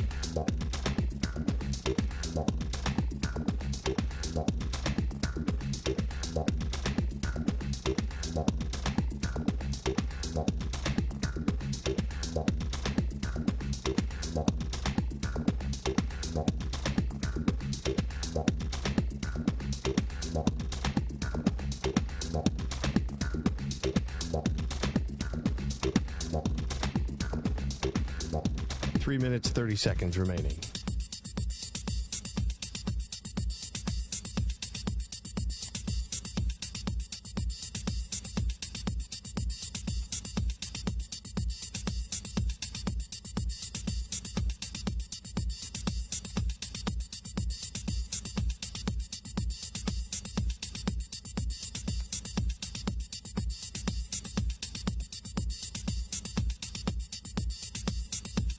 Three minutes remaining.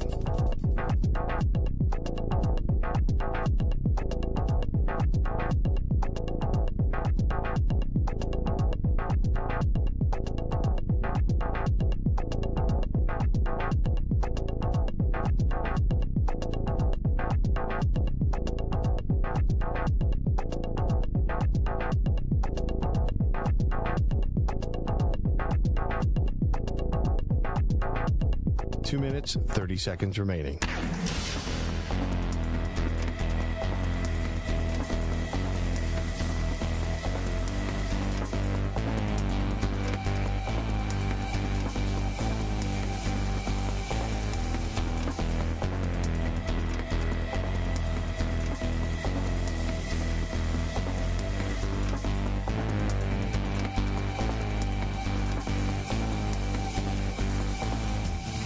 Minutes remaining.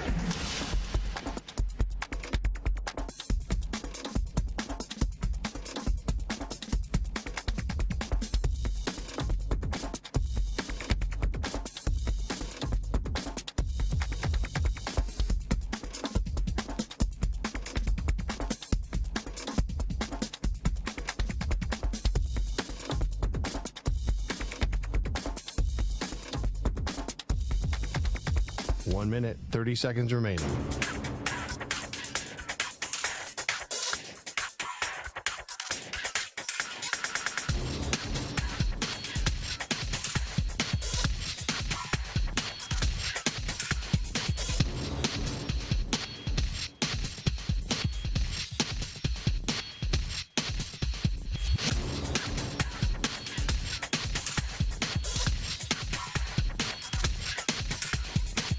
Minute remaining.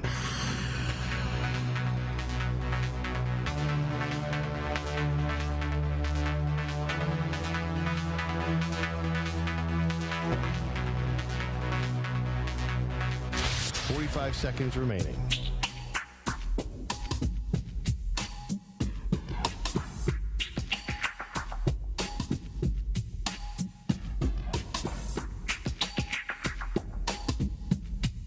Thirty seconds remaining.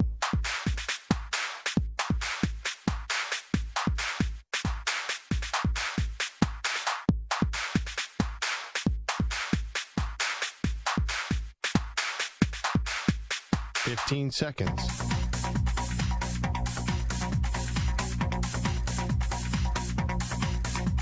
Break ends in 5 seconds.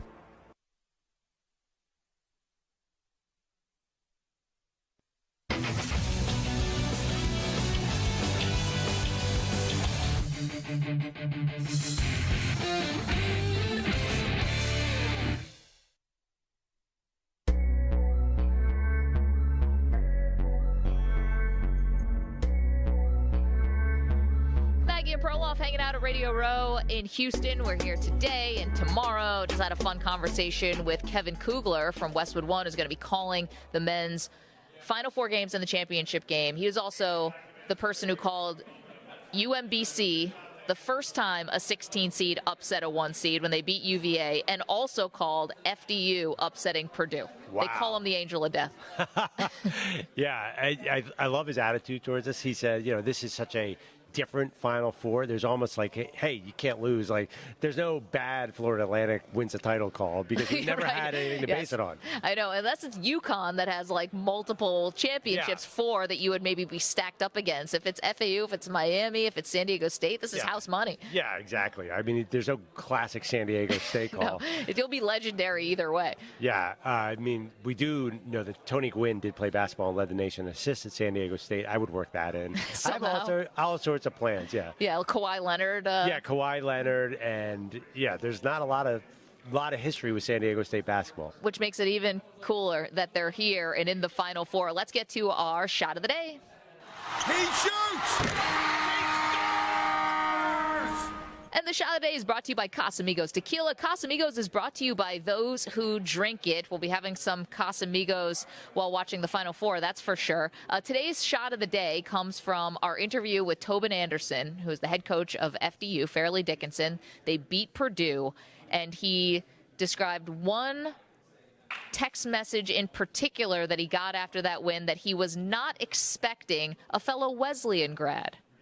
One of the text messages, amidst the, I'm sure, hundreds and hundreds that you've gotten since this tournament started, was from who? Bill Belichick. Yeah. So I'm sitting in my hotel room on Saturday night. We beat Purdue, and I'm just sitting there, watching a little bit of film, kind of hanging out, watching the news stuff, and all of a sudden it's it's a text from an unknown number. It was from BB. He said BB class of '75, Bill Belichick. I'm like, oh, that's a big one right there. So I was excited to get that one. No, Lin-Manuel Miranda also. No, I'm Wesleyan. I'm disappointed. One of your former stuff. Nothing from him at all. So I mean, I'm not sure he's watching the basketball at all, but yeah, I was a little disappointed on that. How about this? The fact that Tobin Anderson could have more job security at Iona now than Bill Belichick has as the head coach of the Patriots. That just does not sound right. I refuse to believe it. Yeah, no, I also love that Tobin Anderson said he hasn't had to move for his last 3 jobs. Yeah, same house. Seems so excited about that. I wonder, say he did succeed at Iona. I don't know if some random big school in the big conference is going to be able to pull him away from this. He seems awfully cozy. He does seem to like where he lives quite a bit. Yeah. But, first things first, get some winning done at Iona. I think he's going to be great. We did talk about mid-majors are the new high majors. It's weird. Don't you? When we were talking to him, did you feel like he's going to win at Iona? I think so. And I think the biggest thing, and why I would feel good about that, is the fact that 3 of his best players from Fairleigh Dickinson, the team that beat Purdue, were from Division II. Yeah. Like, it wasn't like all of a sudden he had this transfer portal juggernaut or that one random guy who's just awesome and happens to be a Fairleigh Dickinson. I mean, it really was a full team effort. He was doing it with guys who weren't even at the Division I level a year ago. Well, I think obviously he can coach. I think the talent has been spread out so much. I mean, all metrics show that. Yeah. And the funny thing is, there's Charles Barkley going on 60 Minutes saying NIL is going to make the sport too top-heavy. Whoops. So far, not so much. Whoops. All right, we have to update our bracket. Of course, our bracket a little different than the NCAA tournament bracket. Our bracket is things that are just the worst. Ugh. The worst ever. We're down to the Sweet 16, Perloff, just a shade behind the actual tournament. Would you like to hear the results from the Sweet 16? Here we are. So these are results. So we have our Elite Eight. We do. The drama builds. About time. Yeah, you're right. This has gone on far too long. It's almost mercifully to the end. Sweet 16 results, here we go. East Region, number 1 overall seed, low shower pressure, trouncing again, this time taking out 5th-seeded people who stand on the walk side of the escalator. Our long national nightmare is over. People who stand on the walk side of the escalator, get out of here. Low shower pressure has wiped you out of this tournament. I hate low shower pressure. Terrible, just ruins your hair. 3rd-seeded having trouble falling asleep. Also a comfortable win over 10th-seeded uncomfortable shoes. 10th seed uncomfortable shoes had a really good run in this tournament. Yeah, you ever get new shoes and it takes forever to break them in? Have you seen women's feet? It's a war zone. Don't look. The worst. Okay. Really the worst. That means our Elite Eight matchup in the East region is number 1 seed, low shower pressure against 3rd-seeded trouble falling asleep. And you can go vote on that right now at Maggie and Pearl on Twitter. Let's move on to the South region. Sweet 16 results there. 5th-seeded Stepping in Dog Poo wins a tight battle against the 8th seed Jamming Your Finger. This one was close. Oh, they're both really terrible. I know. That's the worst idea I've ever heard in my lifetime. Honestly, it was a great game. Either side could have moved on. Yeah. We're all winners. Well, and the or next losers one. In this case. Yes, in this case, we're all losers. You throw out the record books when these two teams meet, but it is 2nd-seeded Losing Your Luggage who sends home 3rd-seeded Forgetting Your Password. Oh, both are the worst, but losing your luggage is such a pain. Yeah, forgetting your password. That's the worst thing I've ever heard. You can reset it. It's just a pain. Anyway, so the Elite Eight matchup in the South region is 2nd-seeded Losing Your Luggage against 5th-seeded Stepping in Dog Poop. Wow, that old battle. Seen it so many times. Blue Bloods, It's a Duke versus North Carolina of the worst bracket. Okay, moving on. The West region, Sweet 16, top seed Moving takes out the 13-seed Cinderella of this tournament, Smash Phone Screen. And the Smash Phone Screen, the story ends because they could not go up against Moving, which just totally sucks. Yeah, I've never met anyone who liked Moving. Nobody the likes worst. it. And really the worst.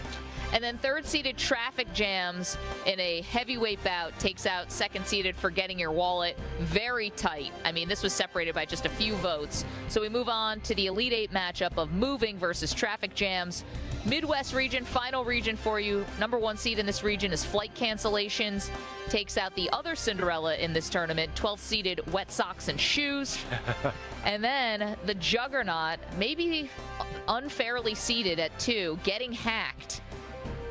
Wipes away 6-seeded, getting the wrong takeout order. So flight cancellations against getting hacked. I mean, that is just Goliath against Goliath. Yeah, flight cancellations are terrible. Getting hacked and having to hire a lawyer to recover all your personal funds. I mean, it depends how bad we're getting here. I know. That could be the worst. Pretty awful. So there you have it.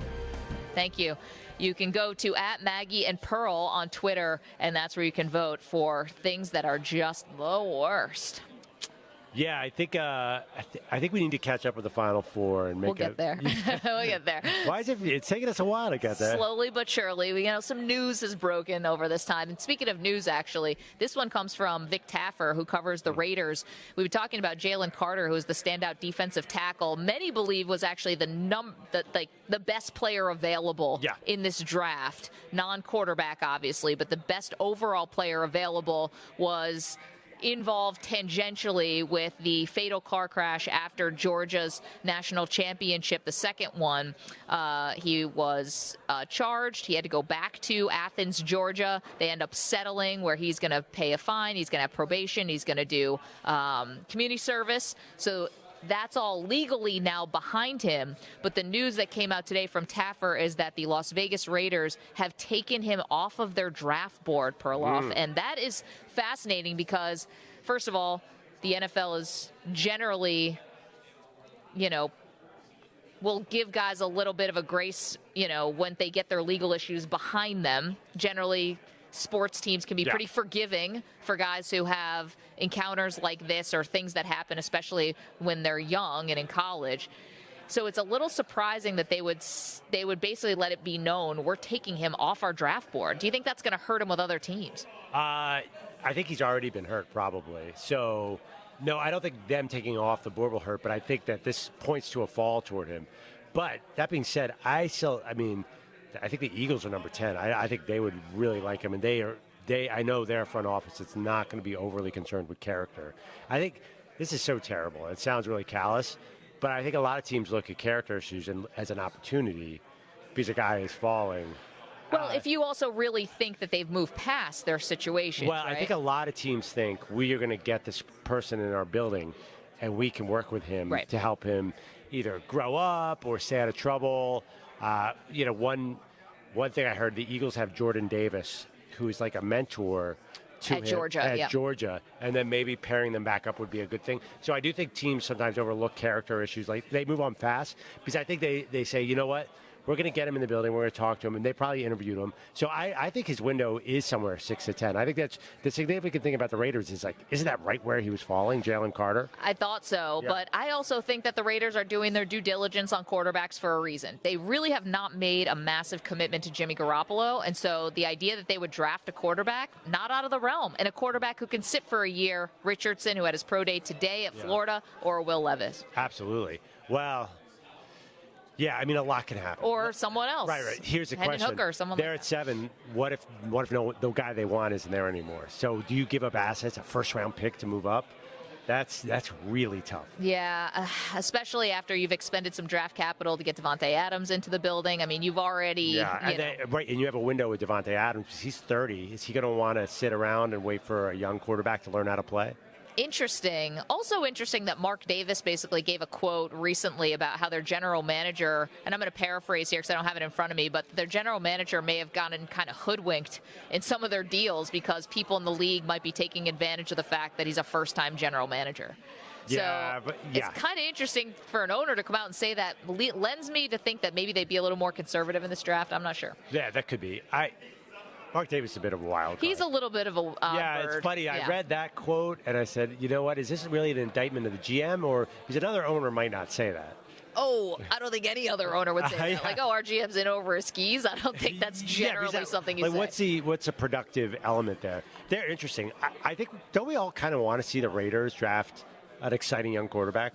Definitely. But there's a lot of people who like Jimmy G, and I don't know how people think Jimmy G's a great quarterback, but everyone loves his... He wins a lot. Wins a lot, but, I mean, the 49ers were good, but, wins a lot, but has this sort of, good effect on a locker room, I guess. Yeah, I mean, the Raiders are loaded, too. I mean, you don't get better than their skill position players. Devontae Adams, Hunter Renfro's great.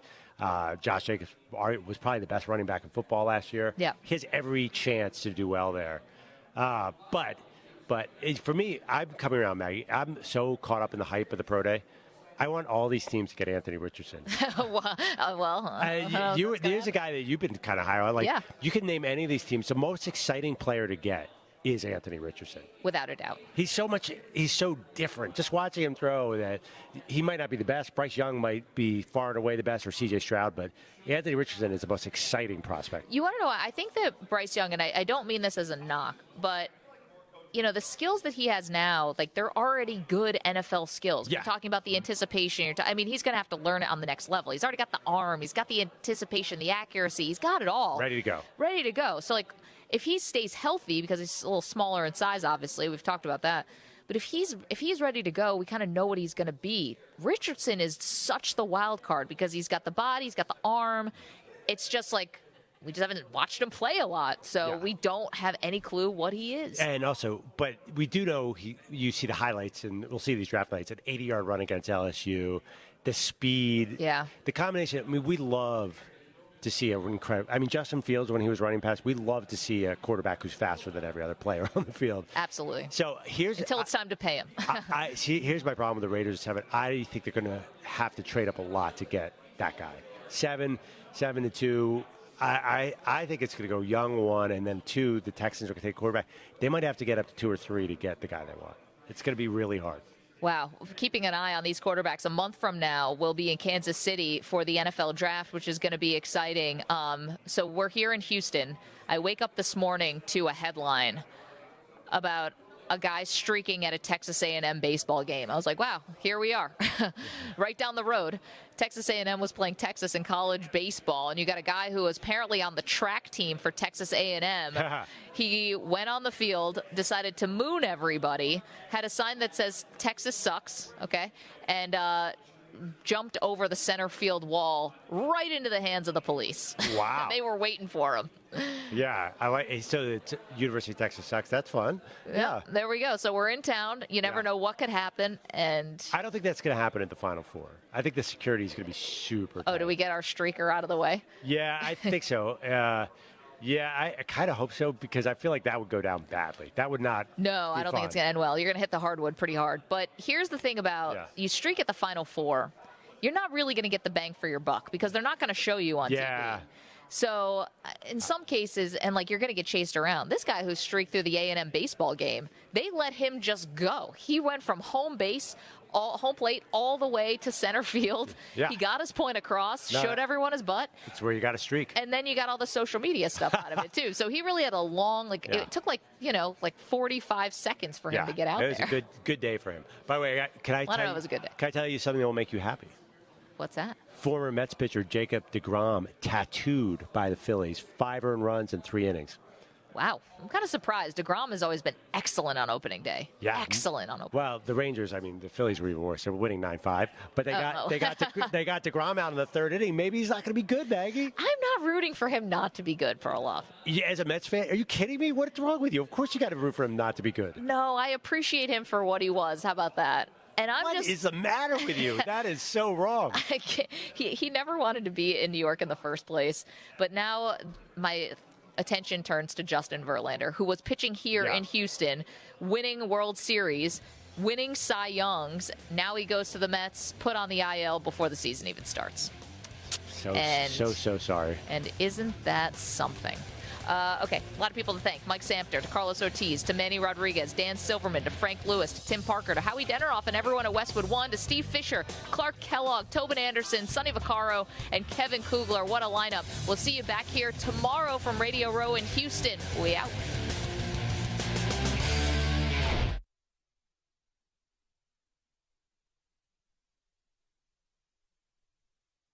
You're in a 5-minute break.